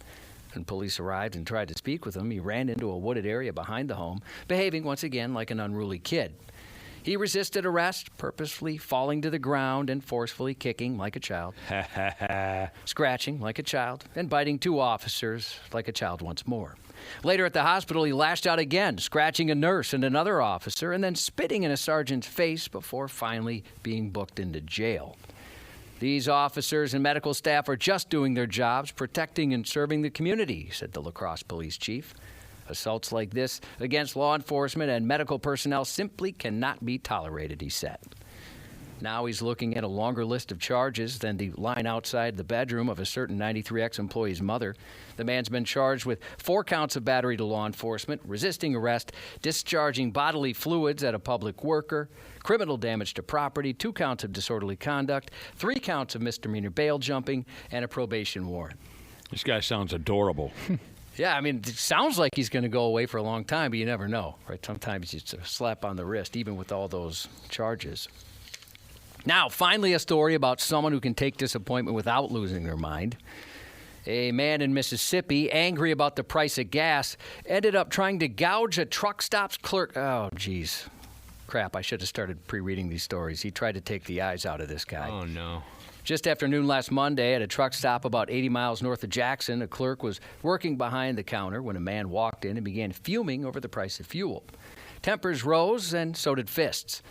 The suspect attacked, beating the clerk badly and even attempting to pluck out his peepers. Come on, he tried to take the guy's eyes out of his skull? Yeah, again, he was mad at gas prices. But that wasn't the end of things. The assailant went back to his vehicle, grabbed a gun, and returned to demand all the money from the register. The clerk handed over the cash, and the man fled. Authorities later identified the suspect as 40-year-old Charlie Jones, a man with a long history of violence who'd been released on parole just 7 months earlier. F me. At that time, he served more than 2 decades for multiple violent crimes. In his defense, it is the clerk that decides the gas prices. We all know this, yes. And, if you win a fight with the clerk, they are required by law to lower the gas price. That's just how it works. All right, this time, a story about someone who can take disappointment without losing Well, you their made mind. a fool out of yourself last time you gave us that guarantee. I knew I forgot to read one of these. A man in New Mexico got upset over an incorrect oil filter in an auto parts store and ended up shooting 2. Son of a bitch, I got to start pre-reading these stories. The 27-year-old arrived at an O'Reilly Auto Parts in Albuquerque with his dad. They had to swap out their vehicle's oil filter. After being given the wrong one on an earlier trip, they'd been burning through oil faster than a P. Diddy freak-off party. The father told cops they also asked for a couple of extra bottles of oil since the first 2 had been wasted because the filter was wrong. An argument started with the staff. Frustrated, the man just stole the oil he wanted, walking right out. When 2 employees followed him outside to confront him, he pulled a gun and shot them both. Afterward, he called 911, telling dispatchers the men had been shoving and punching him, and he'd been scared for his life. But investigators said they couldn't find any evidence the employees had gotten physical with him. They caught up with the guy a couple miles east of the store and arrested him after pulling him over. How do you start trouble with the folks at the auto parts store? And I always have a good time over there too. because they're nice people. I totally agree. I've never had a bad experience at an auto parts store, ever. I like to walk the aisles. A great majority of that stuff, I don't even know what I'm looking at. Me neither, but they're happy to tell you. But I'm at the auto parts store, and it's a happy place, and they're, like Josh said, they're happy to tell you what you are looking at. If I'm ever in a bad mood, I'll walk into my local O'Reilly's, and I'll just talk to one of the old-timers about a car thing, and they'll say, you know what, why don't you let me check your battery? Let's pop the hood. I'm going to make sure you're good to go. One of my favorite auto parts store stories was when we were on our way home, 4 or 5 of us in a van. We were on our way home from Brainerd, from the racetrack. We were in a van, and the van caught on fire. No big deal, right? 5, 6 guys in a van, and suddenly we realize it's on fire. So we pull over before we die, and one of our buddies jumps out of the van. We pulled over into an auto parts store parking lot. And one of our buddies jumps out of the van, runs sprinting into the auto parts store and says, "Fire extinguisher." And the guy says, "Yeah, aisle 3, about halfway down." My buddy says, "No, right now, we need a fire extinguisher." And they were happy to run and find one for us. But that was funny. The guy, he didn't even look up. He didn't even look up from his newspaper. Aisle 3, about halfway down. Produced by the creators of Dark Side of the Ring, on Hulu and Disney Plus today, Into the Void, Life, Death, and Heavy Metal. Oh, really? Exploring the struggles and the cultural impacts made by heavy metal's most compelling artists. Okay, like, are we going to talk about the Judas Priest suicide thing and all that? That's in my there. Oh, God. They talk about Randy Rhoads, Dimebag Darrell. The 8-episode docuseries features interviews with musician and figures. Sharon Osbourne, Phil Anselmo. They are a couple people they talk to. And they uncover stories of murder, addiction, rebellion, and redemption. And I believe, at least I had read in a couple different places, all episodes are available today. Okay, it's called what again? Into the Void, Life, Death, and Heavy Metal. I'll be. That sounds very interesting. Then on NBC, the second season premiere of Brilliant Minds with new episodes streaming on Peacock beginning tomorrow. And the Monday Night Football matchup is between the Ravens and the Lions in Baltimore. Coming up next, we'll talk with Randy Shaver and Brad Ryder. Randy Shaver and Brad Ryder. Okay, fine. Brad Ryder and Randy Shaver. Jeez, Brad, ego much? On the Half-Assed Morning Show. Picked off, intercepted by Isaiah Rodgers, and he's racing down the sideline, and he will not be caught. You got to throw it like that. He's got a touchdown pass to Hawkinson. What a route. Lost the football. It's Rodgers again, off and running. Oh, my goodness. He runs it back for a second touchdown today. Mason is in for another Minnesota touchdown. Right now you feel one team's weight just kind of being taken from them. The other one's just imposing their will. Definitely a lot of emotions I had to channel. Been a while since getting a chance to do this, but then obviously being in the purple and gold means a little extra something to me personally, so it was a ton of fun. Also a ton of fun watching the defense play like that. Always helps. I think it was 5 turnovers or whatever. So that definitely made it a little easier for the whole squad, but all I can say is I had a blast out there. He had a blast, he says. That's Mr. Carson Wentz speaking, if I'm not mistaken. Here's a couple of guys who are just chomping at the bit this Monday morning, coming in hot. Randy Shaver, Brad Ryder. Hello, boys. Good morning. Good morning. Well, the Vikings had very little trouble yesterday. I had never heard of this Isaiah Rodgers before yesterday. That dude had the game of his life. He certainly did. I mean, a historic game. The Vikings have never had someone score 2 defensive touchdowns in one game. Then he caused a third turnover, which was amazing. And he just, I mean, those plays just completely destroyed Cincinnati. They were cooked after that. So he did all that in the first half, too. Yeah, it was quite the effort. I mean, they played great. I thought Jordan Mason running the football, that's exactly what this team needs, is to be able to run the football, take the pressure off your quarterback. And Carson Wentz looked, for the most part, steady. Did he look serviceable? He looked serviceable. Game manager. And you know what? In this offense, with these weapons... Oh, no, he's going to do it again. Addison comes back this week.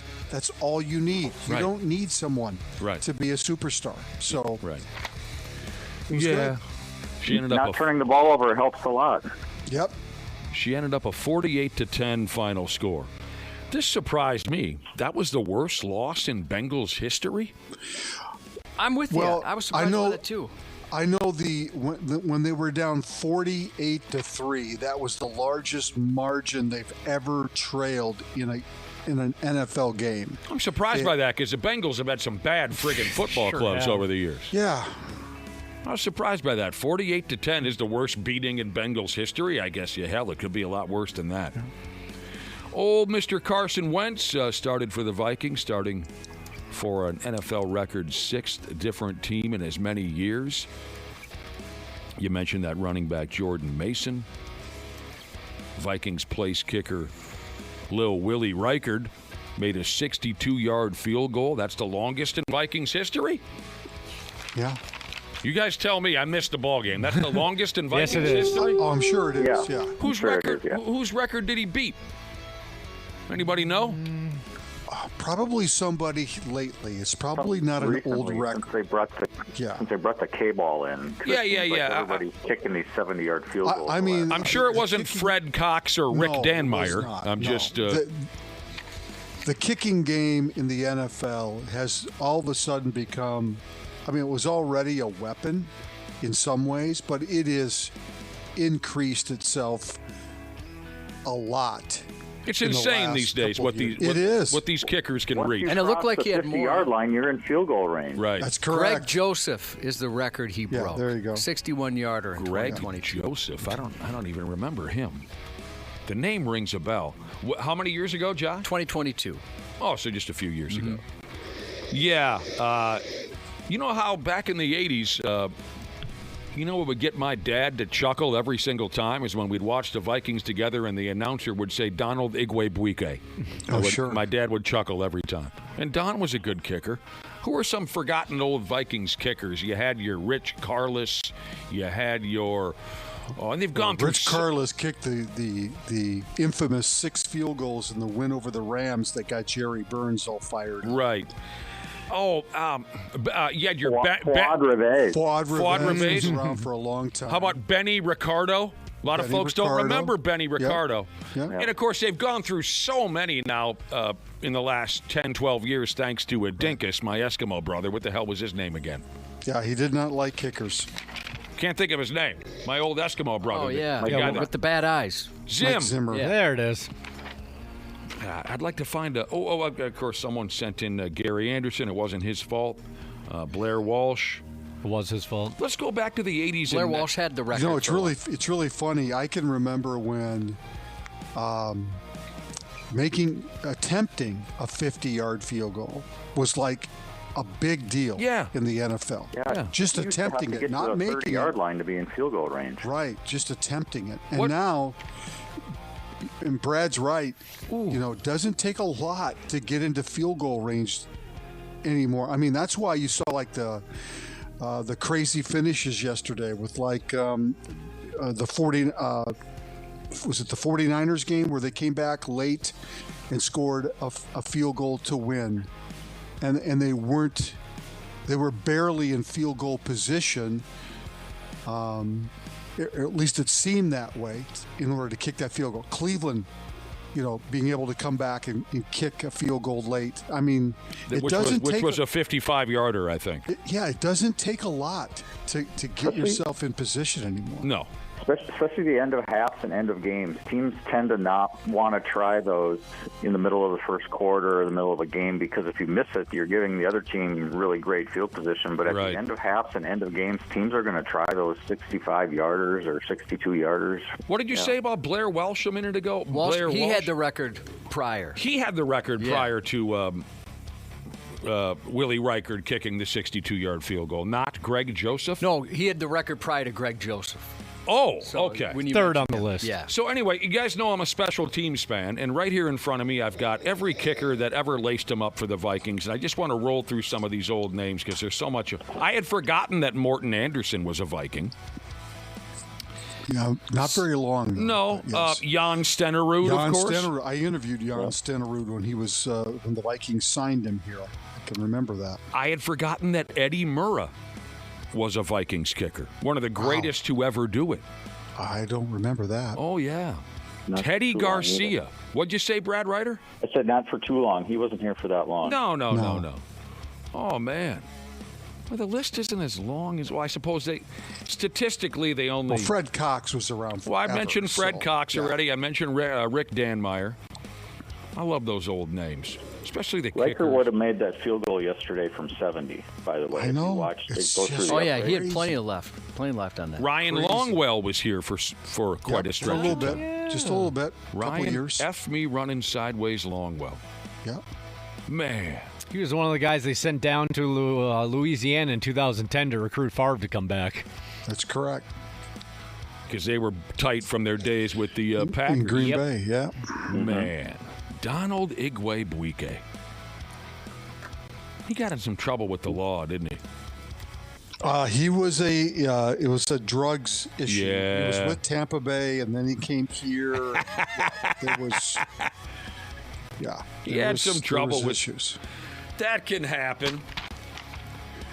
But how about this now? So Carson Wentz threw 2 touchdown passes over 3 quarters yesterday before our guy Max Brosmer played a little at the ass end of the game. It was the most lopsided Vikings victory since 1998. The They highest. they had a lot of those back They then. did. The 98 team just scorched clubs regularly. Highest points on the board in 10 years for the Vikings. 48 points is the most they've put up on the board in 10 years.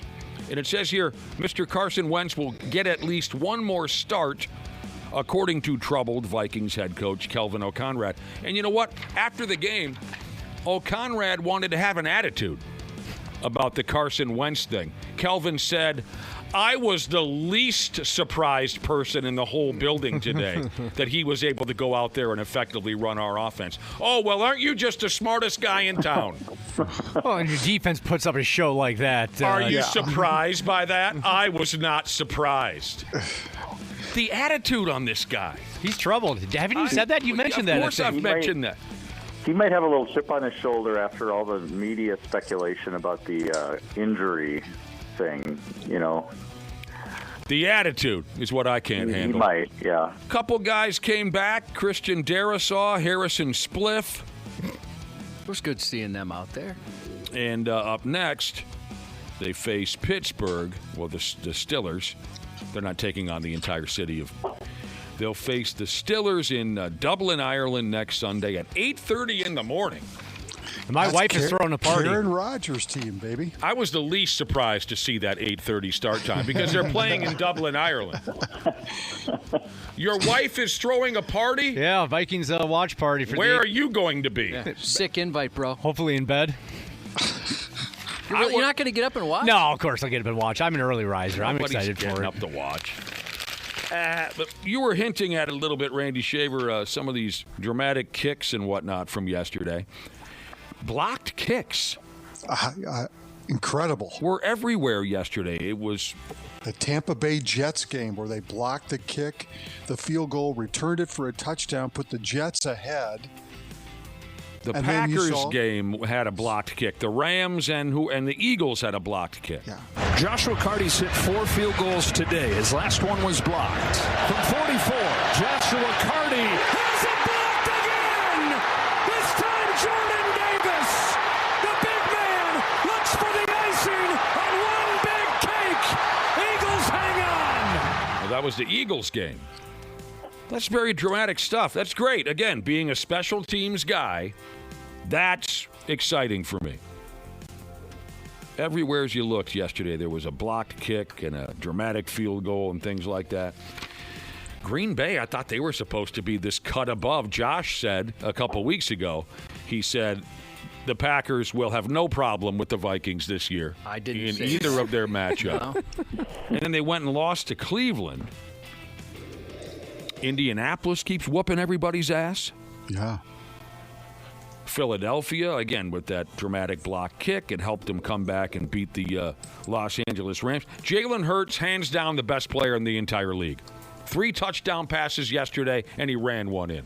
They scored 26 unanswered points in that game to come back and win in the second half. The Eagles were in trouble at home to lose to the Rams, and they came back and won. Eagles are never in trouble. The LA Chargers are undefeated. Chicago Bears beat Dallas. I thought they were supposed to be feces, but maybe that just shows you that the Dallas Cowboys are the real feces. How about Carolina?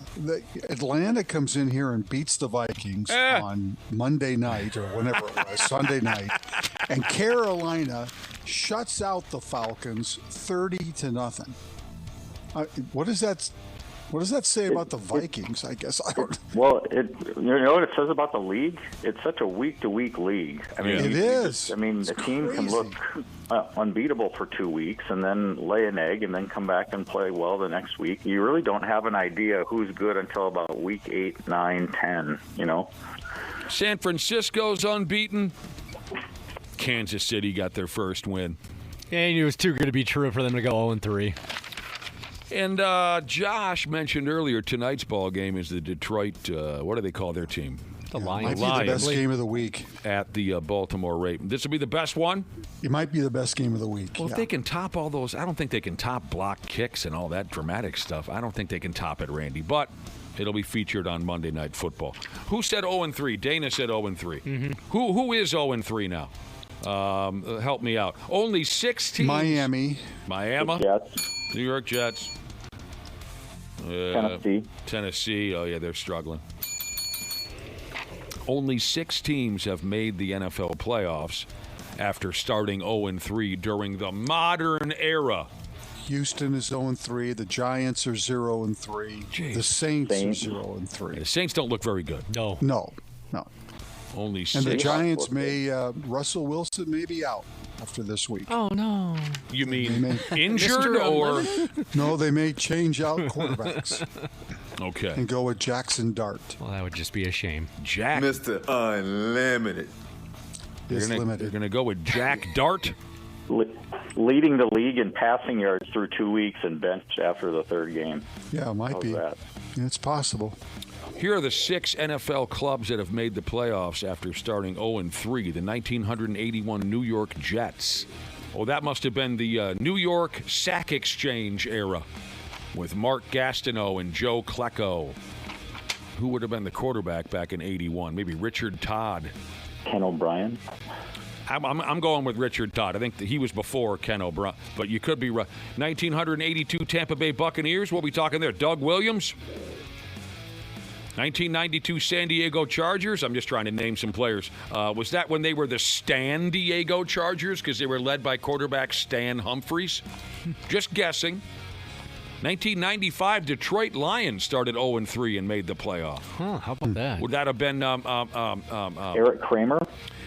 I think either Eric Kramer or the guy who married the gal from 21 Jump Street. He had 2 first names.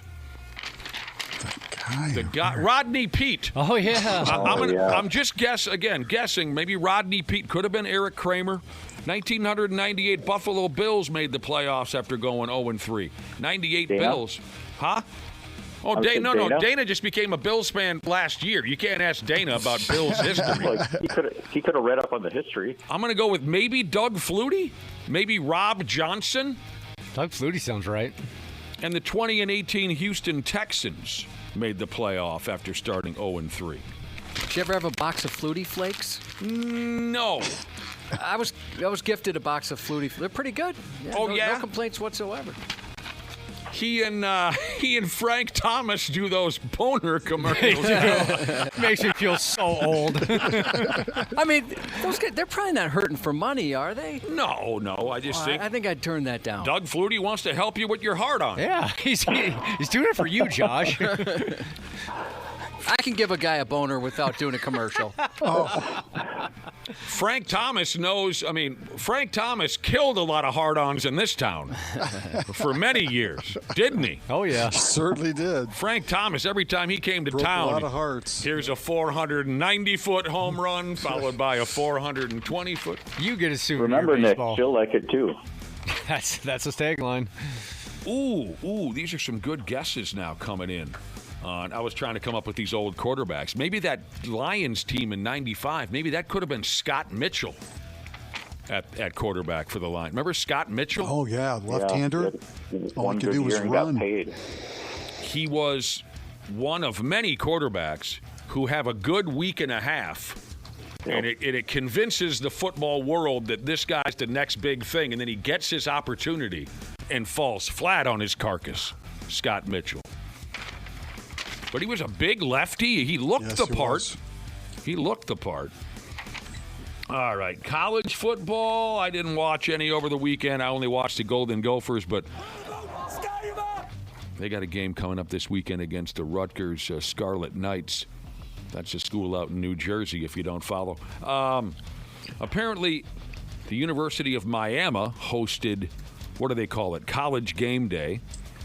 And they were all building up to a big rivalry game against, Florida, the University of Florida. And while the boys were broadcasting live there from campus, an F the Gators chant interrupted their telecast. Okay, we're starting early. Gators, whatever they are saying behind. That's funny. College kids all full of beer, 8, 9 o'clock in the morning. You know, what do you? And that was not subtle whatsoever. No. That came across on the broadcast very well. What do you expect? We got a couple Michigan guys texting into the show about that 95 Detroit Lions team. They both say that Scott Mitchell, the quarterback, back in those days, his nickname was Itchy Mitchy because he got so nervous in the pocket. He'd get that itch and just throw it. Just throw it. Close your eyes and throw it. Panic throws. I love it. I love that stuff. Saturday night, if we're all done, unless anyone else has any thoughts on the National Football League. No. It was an exciting week, no question about it. We'll move on to baseball then. Saturday night, old turd logs. Cal Raleigh of the Seattle Mariners. He hit his 57th home run of the season against the Houston Astros, so he passed Ken Griffey Jr. for the single-season franchise record. And I think he hit a couple more before the weekend was out. I think he did. He He's hit one close to last 60. night. I saw it. Yeah, he's close to 60. Jesus. It's the last week of the season. Balls. Or 2 weeks. What the Mariners sweeping Houston in Houston last weekend. Yeah. It was beautiful. Wonderful. Yeah. Houston might not make the playoffs. Good. Cal Raleigh having a dream season. Yeah, I think at this point he's sitting at 59 maybe. But And it looks like the Guardians, I think they're tied for the final wild card spot, but they're only a game back of the Tigers. Tigers have lost 6 straight. And the Tigers go to Cleveland for 3 games starting tonight. Right. Wow. Awesome. Oh, I thought it started tomorrow night. Tomorrow night, you were correct. Okay. Yeah, I don't know what the hell happened around here, but I threw away my Twins information, and that wasn't on purpose. The Twins won their final home game yesterday, beating the Guardians. They hit a couple of late home runs to win the ball game, so good for them. Now they move on to Texas. They'll start a series tomorrow night. But, yeah, it was the Guardians. It is the Guardians and Tigers that everyone's keeping an eye on. So the Tigers might not make the playoffs. That would be so effing hilarious. That would be crazy if now, that were to happen. I know I said earlier, if they get there, I'd be happy to root for them. But they might not get there now. They got swept over the weekend by who? I'm forgetting. Atlanta. Yeah. Guardians won 3 of 4 over the Twins. So did you say this already? 1 game separates them? No, they're tied. No. Well, yeah, No. they're 1 game. But Yeah, it's 1 game. Yeah, it's 1 game. Yeah. If the Tigers are 1-9 in their last 10, and the Cleveland Guardians are 9-1. They flipped 8 games in the last 10 days.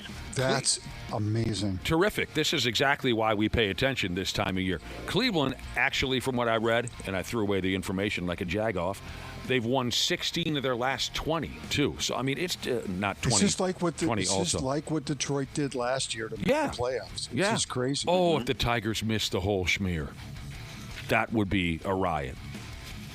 And I'd also like to see the Cincinnati Reds get in over the Yes, and not the Mets. Not the Metropolitans. Yeah, definitely. I'm watching that one, too. Yeah, not the Mets. We had our, I'm sorry, back to football real quick, as people are still texting in with old quarterbacks and this and that. Last Friday, we had that fun conversation with C. Willie Miles. We were going through old Vikings quarterbacks and calling them serviceable. Yes. Or non-serviceable, half serviceable, or even above serviceable, because you know we had the conversation already this morning about Carson Wentz. He doesn't need to do too much. He just needs to be serviceable. And I'm burned out on that theme around here. We've had that conversation about 90% of the quarterbacks who have played here over the years. That's what everyone says. Well, just go out there and be serviceable. So anyway, Randy Shaver, a question for you. Would you say that Joey Harrington was serviceable?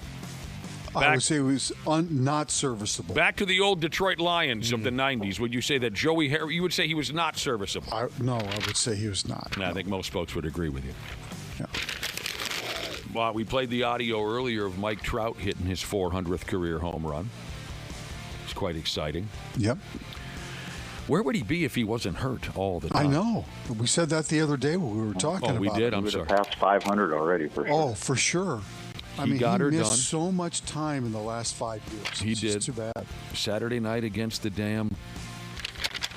It's a little bit like Buxton in the sense that it's kind of like, and Trout's career is, you know, he's a Hall of Fame candidate for sure. Right. But you just wonder how much more the numbers would have been in his favor had he been able to stay healthy that whole time. Retired Air Force Jesus has texted in to say that he was the least surprised baseball fan to see Mike Trout hit his 400. At Colorado, 485-foot home run. Well, that's not hard to do in Colorado. No, the ball sails out of that joint. And the sumbitch who caught the ball, we mentioned this earlier, instead of being a dick about it and making Mike Trout give him the world or taking that baseball to social media and getting $1 billion from a auction hall or whatever, the dude just gave the baseball back to Mike Trout awesome. in exchange for Mike coming out the dugout after the ball game and playing some catch on the ball field with the guy. That's awesome. Mm-hmm. And so they did. That's great. Play a little catch. Speaking of the Rockies, they have won enough games now that they're not going to pass the White Sox from last year. And one fan in the outfield put out this big banner that said 2025 Rockies, not the worst team in history. Like a championship banner. That's fun. Right. Yeah. That's fun. Yeah, they've won 43? 43 and 113. And you're happy. Yeah, and you're having a good time. And you're happy. Here's UPS Golden. So we're going to keep going back to this. UPS Golden Valley Delivery Jesus asking, do we remember Lynn Dickey as a quarterback? Oh, sure.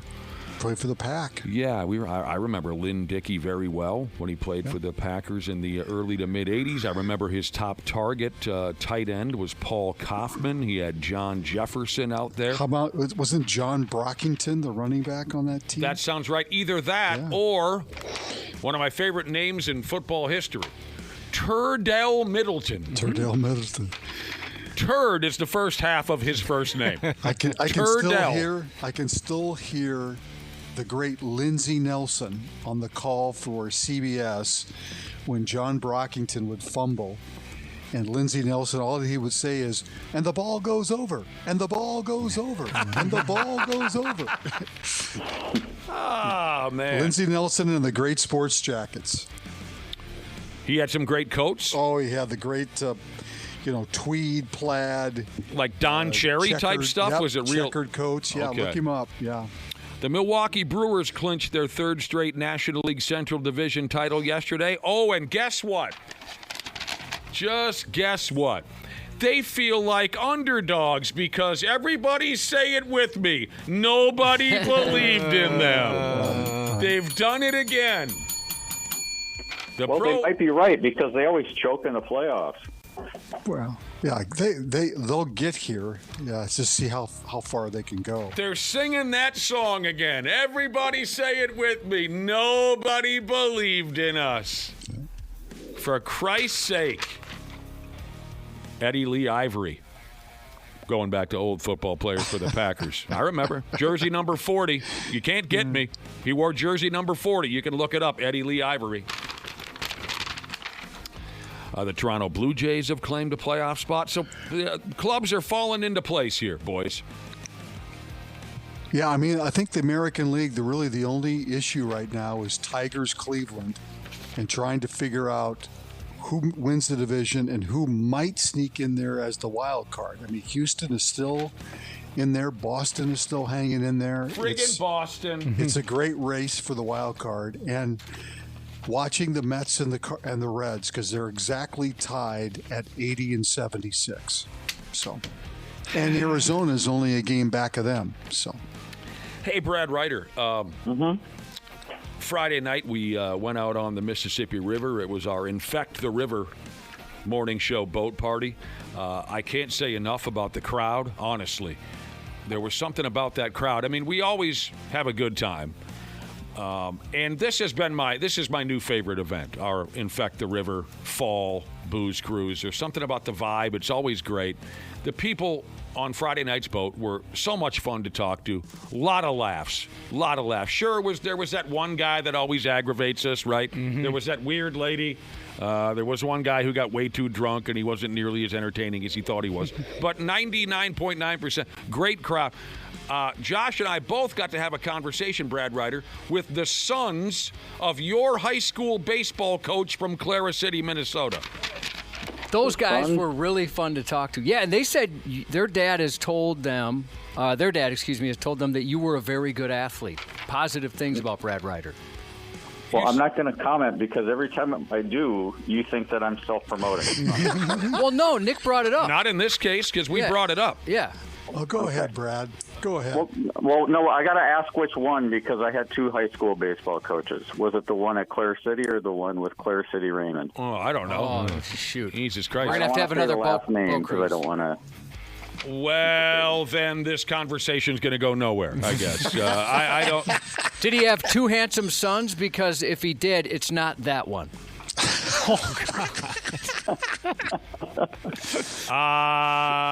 Yeah, I was hoping we could go somewhere with this, but now I'll figure it out. Yeah. Well, at any rate, they were excited to bring. Maybe they can text in and tell you. They were excited to bring up your name. They said their dad kept quite detailed. Well, he kept score of every game, again, of course, because he's the coach. But he also kept detailed notes on the back of his scorecard, and his sons have paged through them over the years, and there were a couple of games where the coach specifically wrote your name down. Brad did this, and Brad did that. I think I know which one now. Print Shop Jesus texted in and said, Brad bragging about having 2 coaches. Here he goes again. All the self-promotion. You just can't help yourself. Most of us regular mere mortals, only had 1 baseball coach. No, not Brad. Exactly. He doubled. That would have been, I think it was my senior year. Then my coach, my senior year, we combined with Raymond for my senior year, and he not only kept meticulous notes, but he gave as like a senior graduation present a trying to think of how to say this. Keg of beer? No. Was it like a little booklet of some sort? Yeah, okay, yeah. Like a booklet with different that's the clips guy and stuff like that. Yeah, that's the guy. His sons mentioned that. Pictures and stats and stuff. Yeah, I still have mine. Tell us about your finest hour as a high school baseball player up there. He couldn't just give me one. He had to give me like 3 volumes because there were so many things for me. Tell us about your finest hour. Get it out of your system. What was the game of your high school career playing baseball? I mean, because personally, I scored 5 goals against Minnetonka in 1986. You'll never, ever see that record shattered at any level of hockey. I scored 2 goals on my own net in a traveling soccer game in 7th grade. Boy. Legendary. So Dana, we've opened the door, Brad. Go ahead. Don't feel bad about it. Okay. I'll drive through it. My senior year, I threw a no-hitter against Atwater Grove City, a 7-inning no-hitter. Oh, 7 innings. Come on. That's fabulous. No, that is cool, dude. That's beautiful. They were very complimentary. True story. They said your dad thought you were great. Their dad thought you were a great athlete. How many babes did you get after that no-hitter? Yeah. Most of the coaches I had were more, but I was dating somebody seriously. The same person who dumped me at the U of M. How did you let Brad Ryder get away? Hang on a second. What did he just say? He said that the girl that dumped him at the U of M was his serious girlfriend at the time of the no-hitter. Oh. Yeah, once you start throwing, stop Apparently throwing that wasn't no-nos. enough for her. Yeah. Yes. Yeah, you threw a no-hitter. wasn't enough. 2 years later, she leaves your ass? She thought you were going to take her to the show. Yeah, and then when I didn't, then she was gone.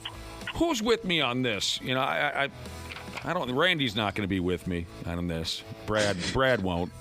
Dana might. Most of the coaches I had growing up were idiots, and they were also dicks. No.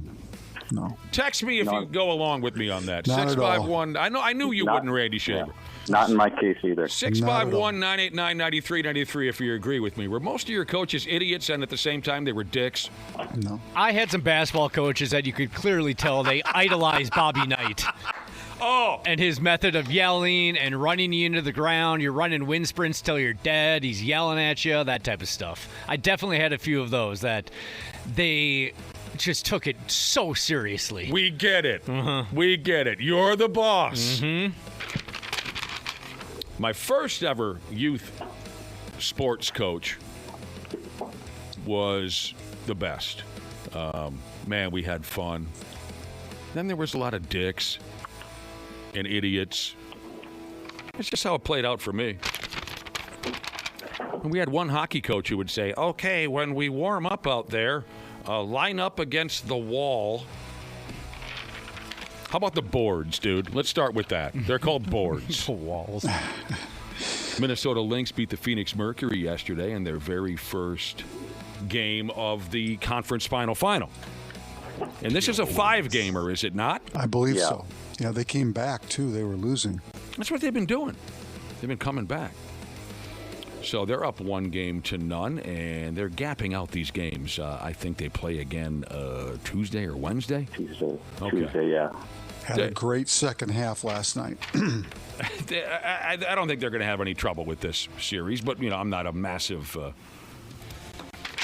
WNBA fan. I don't watch a lot of it, but I think they'll have... No, and if the Fever, the Aces on the other side were the team that everybody thought they would face, but the Fever beat them in the first game, so the Lynx may have a decent path all the way to the championship, for sure. Here's a guy texted in and said, my dad was my baseball coach, and he was a dick. Jeez. Sometimes that's difficult when the That's old true. man... Yeah. Josh, I was going to... Earlier on, I was talking about ferrets, I was going to throw a ferret story, and now I've lost my ferret. Oh, I could probably find it for you. Oh, there's nothing better than a ferret story on a Monday. I know, you probably did. I edited the living hell out of it. Do you want me to go through that stack over there? By the way, did you notice there's a giant wad of chew on the ground? What? Look at the Really? You sure that's what that is? Oh, you know what? You might be right. In this place, all bets are off, man. The size of that. What? Right there. Look, right there. What is that? What the hell is... I didn't do that. Oh, I don't know. Sometimes when you get older, you don't remember. It's Ashley. It's Ashley. There's a big wad of dried chewing tobacco on the floor. He's not kidding. I must have missed a target in here. I don't know what happened. Forget it. I don't know what I do around here. I threw away my Twins information. We were talking about ferrets earlier. There was a ferret. You teased it and everything. There was a ferret in our stupid news. You following that? We do, before you guys wake up, we do something called the stupid news. And there was a sports-related ferret story that I said, well, hell, I can throw that into our conversation. I must have just thrown it away. Because I misplaced my, Twins information also. I must have thrown it away. Maybe we'll get to it tomorrow. Is this a total ripoff here? The WNBA MVP was a gal named Aja Wilson from the Las Vegas Aces. I thought it was going to be our gal here in town, Nafisa Collier. I don't know. She was in the running for sure. Is there a lot of stink over this? I have not seen anything, but all right. Aja Wilson is she's a superstar in the league for sure. All right. I don't know. I just thought all year long we've been hearing about this Nafisa Collier. Sure. Oh, here we go. Hot librarian Jesus is texted in to say the coaches were why I quit basketball. She hated her coaches so much she quit basketball. Oh, man. That's funny to me. When you grow up in a small town in that era, it was hard to find bad people. No. Hard to find bad people? Yeah. Okay. I'm not sure what that means, but I'll go along with it. I'm not giving up yet. I'm still trying to find this friggin' I looked through a lot of that. I didn't see. That's so dumb. Oh, it's right here. It's right there? Right here. Is it right where you left it? On the other side. Yeah, okay. Yeah, I found it. All right. So now I can piggyback that ferret conversation we had in the stupid news with a sports-related ferret story. The English. And some of you wonder why I'm always breaking their balls. And it's because of things like this here. Ferret legging. Has anyone heard that said out loud afore? Mm-mm. No. Ferret legging is or was a sport that peaked in 1970s Yorkshire, England, where competitors stuffed live ferrets down their pants to see how long they could last. That seems like a really bad idea. Yeah. How drunk you got to be to come up with that idea? Do you want to know the rules? Yes. No. Rule 1. No underwears allowed. Oh, man. Well, that's just a rule in life. What seemed like a bad idea just went to worse. Yep. Yeah. So that's effing bloodthirsty parrot, or what do you call it? Ferret. Ferret. That friggin' ferret has access to your bag right now. Oh, God. No underwears allowed. And it's right on stage, too. It's right there. I don't know is. what these people are thinking. It's right there. And they're going to wonder what that is. They're going to have questions. Immediately, that ferret's going to say, what is that, a hot air balloon made out of gum? What is that? For me, like a jujube or a thimble. Your testicles? The whole thing, the whole works. No underwears allowed. Oh, man. You got to tie your pants at the ankles so the ferret just doesn't run out of there and you go, oh, I win. No. There's no sedating the ferrets, in case you thought about sedating. Oh, you can't drug them. Nope. No drugs. It's not allowed. And the ferrets must have their teeth and claws intact. You can't go get a 97-year-old ferret with no teeth and declawed ferret. Isn't that crazy? The rules, how detailed the rules are. Yes. It's a gentleman's game. You can't pull the ferret's teeth before you put it in there. There's absolutely no talent or strategy involved. Unless you count being able to withstand what I'm going to assume is numerous bites to your nuts. Yeah. An old feller by the name of Reg Meller, a retired miner, so he's tough. Mm-hmm. And the self-proclaimed king of the ferret leggers, he set a world record in the year of 1981, holding the ferrets in his trousers for 5 hours and 26 minutes. And I think that record was broken a number of years ago. And it says here from the year 2003 to 2009, there was a national ferret legging event in Richmond, Virginia. It came this way to the States. So there you go.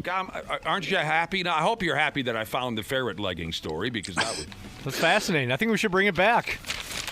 A bunch of fantasy football commissioners now have an idea for their losing team every year. Exactly. I want no part of it, Dana. No part of it at all. Finally, before we go, Bernie Parent, or Bernie Parent, depending on where you're from, Hall of Fame goaltender, died. So now we lost Ken Dryden and Bernie Parent in the same month. Yeah, we did.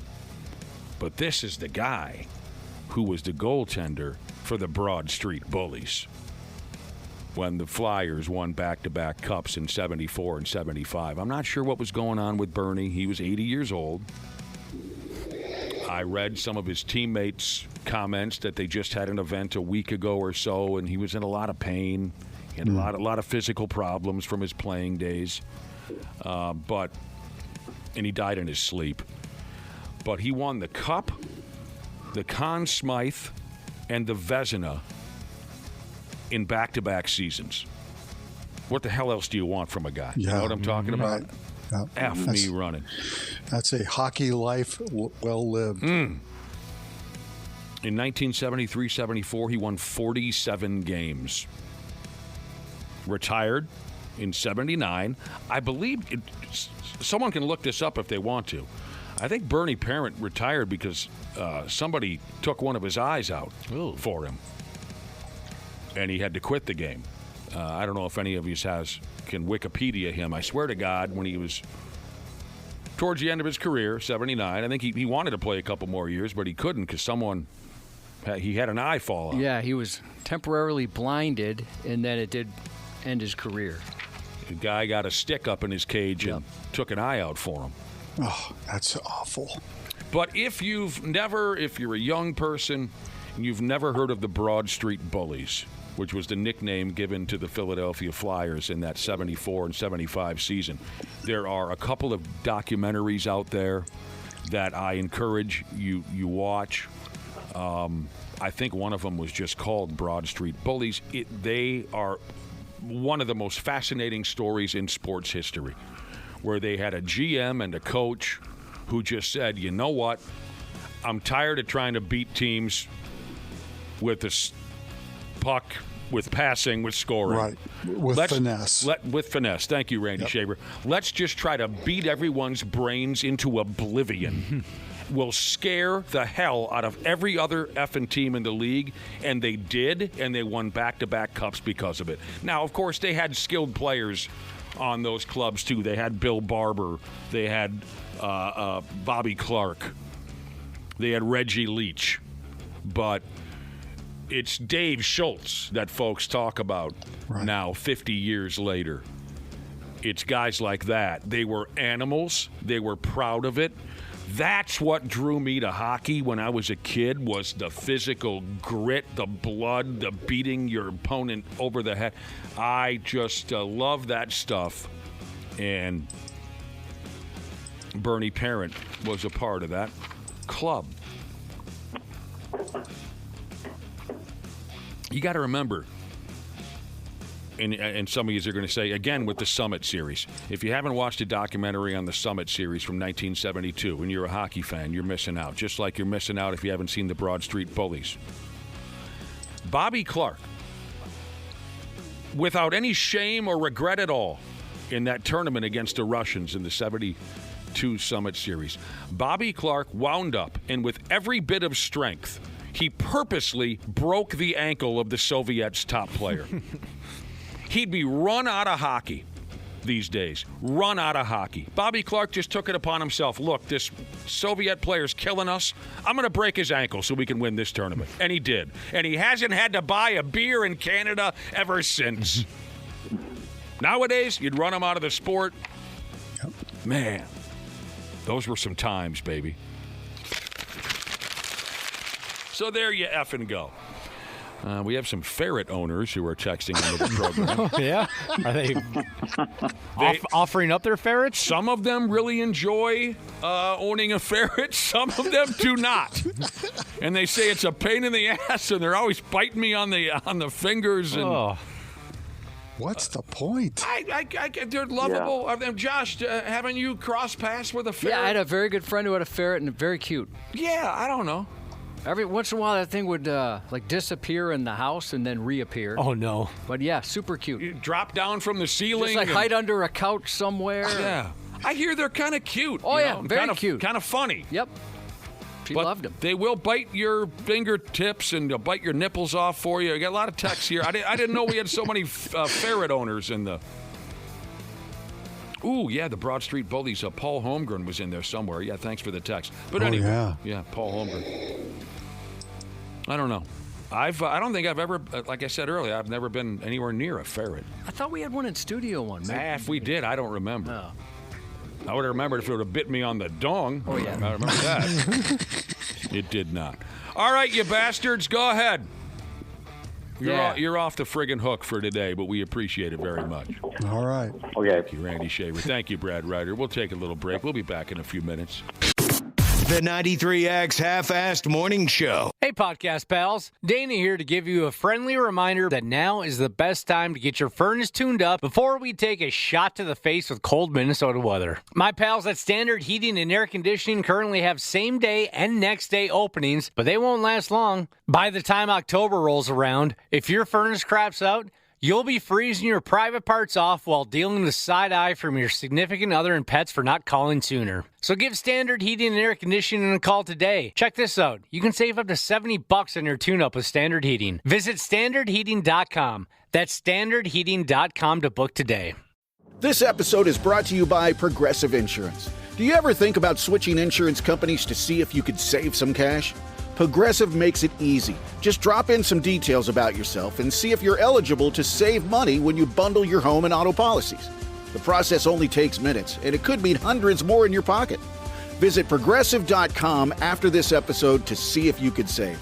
Progressive Casualty Insurance Company and Affiliates. Potential savings will vary. Not available in all states. Ever wonder how dark the world can really get? Well, we dive into the twisted, the terrifying, and the true stories behind some of the world's most chilling crimes. Hi, I'm Ben. And I'm Nicole. Together, we host Wicked and Grim, a true crime podcast that unpacks real-life horrors one case at a time. With deep research, dark storytelling, and the occasional drink to take the edge off, we're here to explore the wicked and reveal the grim. We are Wicked and Grim. Follow and listen on your favorite podcast platform. FS Morning Show 93X. All right, it's Monday. It's early. You're a hell of a crowd. Appreciate you hanging out with us. We've made our way all the way up to 8:31. I mean, come on, it's Monday. I wanted nothing to do with this. I think it's gone by really fast. Yeah, I think it has, Cubby. Kind of weirdly fast, actually. It's been a little weird. It's been a little fast. Why has it been going so fast? Before we completely move on from the topic of owning a ferret, the text messages keep rolling in. We were talking about ferret legging is a sport in England where you got to take off your underwears and you put your pants back on and you tie the legs at the bottom of your pants and you drop 2-3 ferrets down your trousers and you see how long you can last with those sumbitches scrambling around, biting you all over the whatever they do, right? We're still getting text messages from ferret owners. One dude lost a nipple. Oh, no. Ferret bit a nipple off for him. Another gal said her ferret snuck up on her while she was playing with herself. Oh, no. Lucky ferret. Snuck up on her while she was playing with herself, and it bit her right on the no way. The elbow. Oh. And it was right at the moment of truth that her ferret bit her on the elbow skin, and it ruined the moment, and she had to start all over again. One of those ruined orgasm things I've heard about. Yeah, okay. Tell me more. What stories have you heard about ruined orgasms? A buddy of mine was telling me there's a whole fetish out there where people, they get you there, and then they're like, no, you can't have an orgasm. Oh. And they stop you by punching you in the face or whatever they do. I don't know. Wow. My fear would be I'd get bit in the elbow in the middle of that sinful act. And all of a sudden I realize I can't achieve the goal unless I get bit by something. I have to be attacked by a wild animal to make it work. Yeah, you get used to it.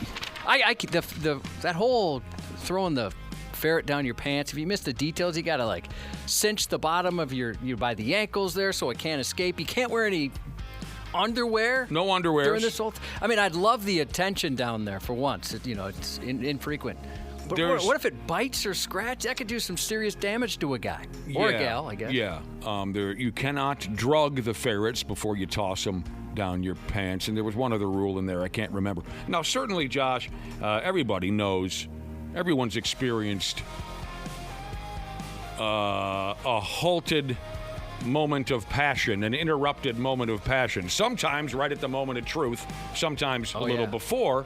But I had not heard yet, not that I'm surprised, but I had not heard yet that there is a fetish for people who enjoy that halted orgasm. My friend Bitch Nips was telling me that it's called the ruined orgasm. Okay. He knows all that stuff. And it's dramatic. It's usually a punch in the mouth or I don't remember some of the details, but it was basically like it's always a woman ruining a gentleman. I'll be. According to him. All right. Maybe he's listening. He can text in more details. I'll look it up. I will. Yeah, if you... No, it's not edging. People are saying it's edging. It's because I thought the same thing. This sounds very different than edging. It's like they ruin it on purpose. That's the whole bit. Right. Like I control you type of thing. Right. And according to him. Okay. And trust me, I will look it up. So, there you go. Here we are 6 weeks out from Halloween. Josh loves Halloween. He decorates the yard up and down. He's got the scary music pumping out of the... We don't need to get to talking about Halloween yet. Please. I still think there's too much of that. There's every holiday now, there's a month build-up, and we don't need to get talking about Halloween, but it is 6 weeks out. They call it the creepiest, the spookiest time of the year. Spooky season is what the kids like to use. I hate that. I hate that slogan. Is it aggravate anybody else? I'm fine with it. Hate okay it. with it. Real quick to go back to that ruined orgasm story with the lady, she's taking care of herself, her ferret attacks, bites her in the elbow. Yeah. I forgot this. You're right. That takes me back to my oldest son, Cam, in 6th grade, where he learned that your elbow skin, have you heard what this is called? It sounds familiar. It's a weenus. Oh, right.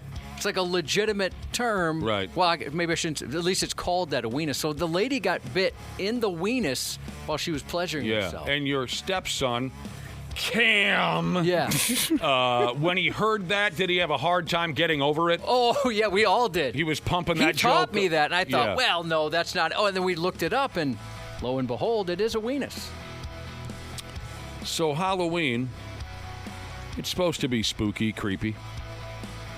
According to this report I have in my hand, these following things, none of them should be creepy, but they are. Someone asked people to name normal things that creep you out, and you're not sure why. Are you following this, everybody? Mm-hmm. These are normal things that creep folks out, and they're not sure why.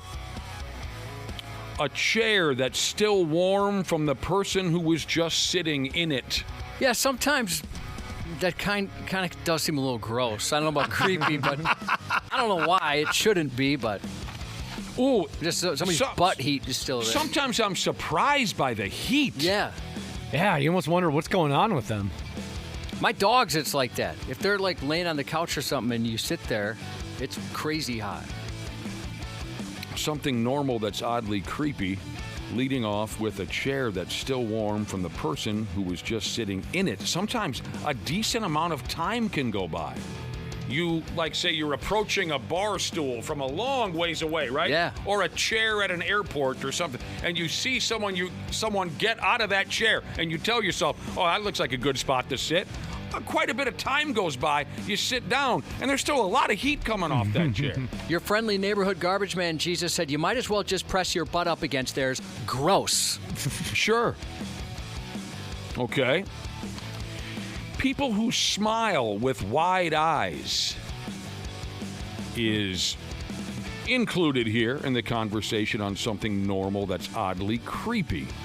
I just don't think I see or notice a lot of that, so I'd have to come back to you on that one. People who smile with wide eyes. How about when you're having a one-on-one conversation with someone and the person keeps saying your name? Great yes. point, Josh. I know what you mean, Josh. I always think they're mad at me in some way, or they are like belittling me in some way. Sure. And I've noticed there's in interviews, folks sometimes will do that to the interviewer. They'll just say, thank you so much, Josh, for that. Thank Josh. Yeah, for whatever reason, that does kind of creep me out. I'm always suspicious. Like, nobody talks that way in real life, Nick. True. I sometimes imagine that they're trying to remember my name by repeating it over and over again. Oh, to kind of lock it in? Yeah. That's, I guess, that could be a good trick. That's a good point. That's an innocent thought, I guess. I imagine if someone's talking to me and they keep saying my name during the conversation, they're trying to remember it, and I appreciate that. But maybe there is.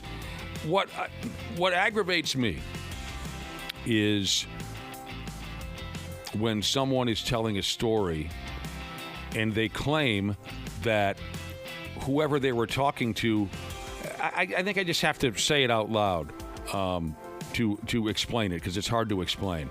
Like, Josh, I will tell you, hey, I had a conversation with Dana the other day. And you'll be like, yeah?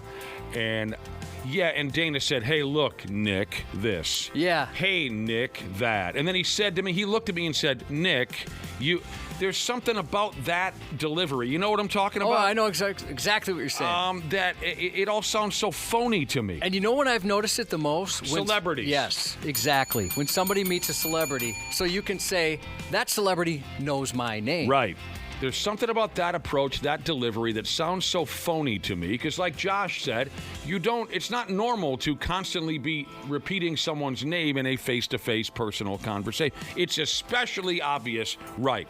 Hey, I met Angus Young from AC/DC a couple nights ago. Yeah, you tell the story. And when I left, he said, Nick. Yep. I'll always remember this. Or, Nick, have a good night. No, he didn't. I'm he with did you not on say that. your name. Something that's normal, that's oddly creepy when your cat or dog is staring at the corner of a room. You immediately think it's ghosts. Yeah, that's true. Yeah, and, for sure. I never think I believe in ghosts, but I always worry a little bit about ghosts. So definitely, when the dogs are doing something like that, I do get a little nervous. Especially if they go absolutely insane. If there's not an intruder, I'm more nervous, thinking, oh, God, it's some sort of possession. We're in trouble. I guess I have had that thought before. When the dog or cat is staring at the ceiling or staring at the corner of a room, I do wonder what it is they're doing. I don't always think ghosts. Well, I rarely think ghosts, but I do wonder what is drawing them to this empty corner or that spot on the ceiling. To go back a little bit here with using the names. This text says, my sister-in-law uses first names on athletes as if she knows them personally. Sure. Oh, God, no. That reminded me, I know someone who they'll go like this.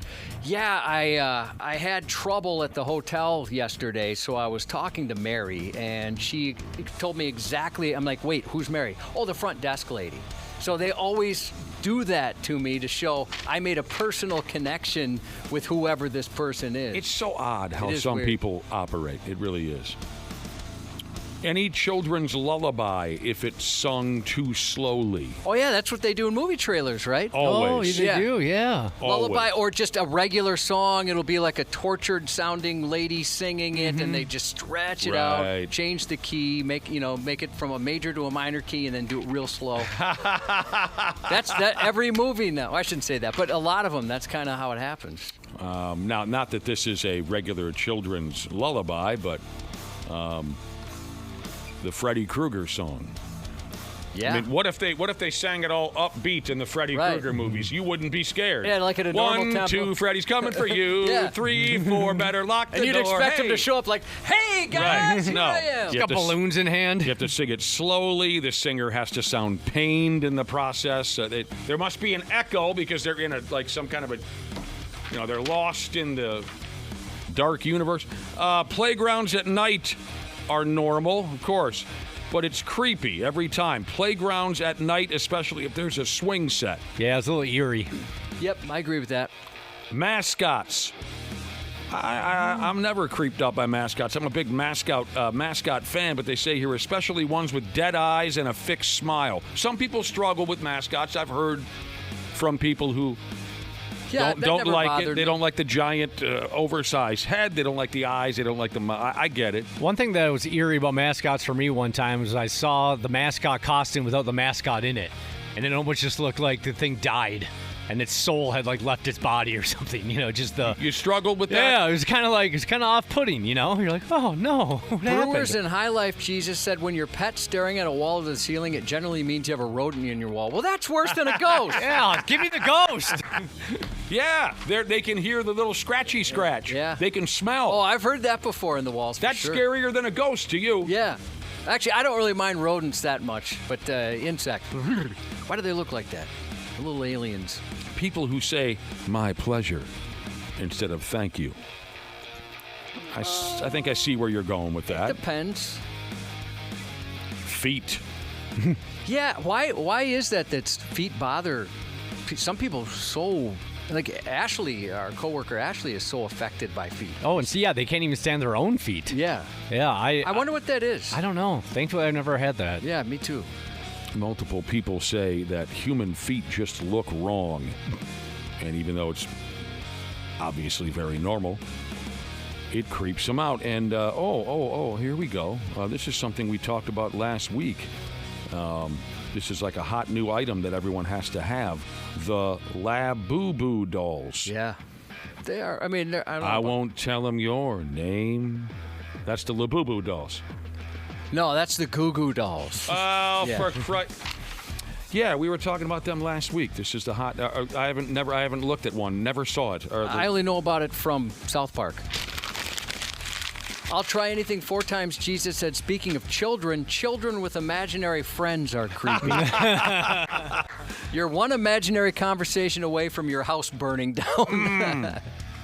I hear you. So there you go. Before we get out of here, we got to take one more breaky break. So stick with us. We'll return here in a few minutes on the Half-Ass Morning Show. The Half-Ass Morning Show, 93X. There we go. We were having some fun a minute ago talking about normal things, everyday damn things, that still come off kind of creepy or cringy, maybe just annoying. Got a few text messages on the subject. I'll go along with this. This is unsettling. I've seen it once or twice in my life. Brando Jesus texted in to say, my old lady with her skincare mask on. I've never seen that in person. Oh, that's horror movie stuff. Yeah, if you're not expecting it, for sure. Oh, damn. Yeah, it's like a transparent, kind of plastic-looking, at least the one I've seen on my my wife. It's clear plastic. It looks like a serial killer horror movie character. It just does. It doesn't matter who's putting it over their face. That's what it makes you look like. Yeah, you do need a warning. My wife she looked like she joined some sort of a punk band once. She had like black lipstick on, and there was no warning whatsoever. And I guess it was something for your lip. I don't know what was going on, like some repair or something. Jesus. One of the examples in this report about normal things that somehow come off creepy is you take a children's lullaby and you slow that sumbitch down and you have like just a lonely little child singing it. It comes off creepy. It could be the sweetest little lullaby, but if you slow it way down, get some echo on that child's voice, comes off. Pick a lullaby. Let me see if we can just do it real quickly here. You're asking me to pick a lullaby? Yeah, I couldn't tell you one. Yeah, I'm struggling. Old MacDonald had a farm. Is that a lullaby? No. Rockabye Baby? Oh, yeah, there you go. All right. What are you going to do? Do some tricks with your sound giver? We could see if we can do it. I can't listen while we do it, but... But here's a couple good examples of that. A listener says a good example of the slowed down children's song is, or just a slowed down song, is Marilyn Manson's cover of Sweet Dreams by the Eurythmics. Yeah. That's a perfect example. Yeah. When the Eurythmics did it, Sweet Dreams are made of the... Manson comes up and does the whole Sweet Dreams are... You know, with the whispering and the... Meanwhile, he was just some dork from Florida. Oh, Bray Wyatt, when he turned the song, He's Got the Whole World in His Hands, creepy. Uh-huh. It's 100 times better because of it. It's a great... Oh, God rest his soul. Yeah, that's right. Bray Wyatt. Are you still working on that song, Josh? Yeah, I just got to, download it. Holler at me. Holler at me. Something else normal that unnerves or creeps out some people, or this listener says maybe it's more annoying than anything else. When someone says please and thank you at the same time. Oh, like please and thank you. Okay, sure. This listener, Pudgy Jesus, says, don't do that. Don't do that. Ask, please, and if I oblige, then effing say thank you. Yeah, I haven't agreed to this yet. Please and thank you. That's almost presumptuous. It is very presumptuous. Yeah, I don't like didn't that. even get a chance to respond to the first one. All right, some of this stuff, pretty specific, pretty interesting. One of our listeners says this here. During my time in the Army, when I'd be mopping the head next to another soldier, if my wet mop head would touch his wet mop head, I thought it was the grossest thing to ever happen. Can't cross streams, man. I kind of see what you mean there. I mean, there's something about the wet, fingers of the mop. You see what I'm saying? Mm-hmm. And they get wrapped up, the two mop heads touch. I kind of understand where you're going with that. That would be kind of unnerving to me as well, and I can't explain why. That's the whole basis of the conversation. I can't explain why.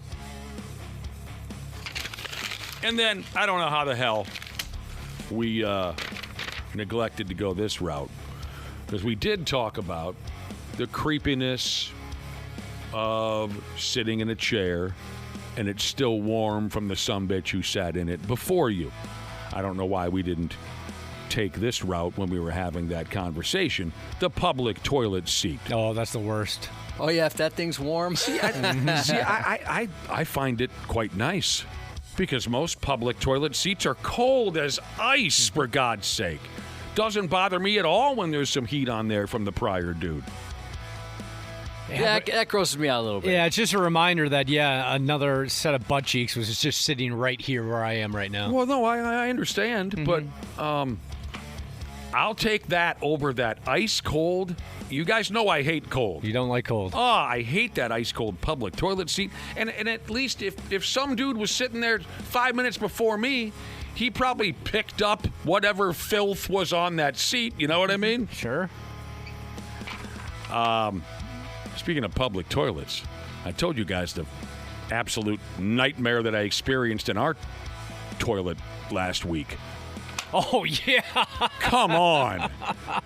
You mean, when you get up off of a toilet, don't you look to see? Yeah, to make sure it's cool for the next person. Even at home, I look to see if there's any damage that needs, any markings, that needs to be fixed. Even my own toilet that I know my wife is never going to, maybe this is the OCD part of my approach to life. I have my own bathroom. I don't think my wife's ever been in there. Mm-hmm. She has her own bathroom. I've never been in there. But even with my own friggin', what do they call it?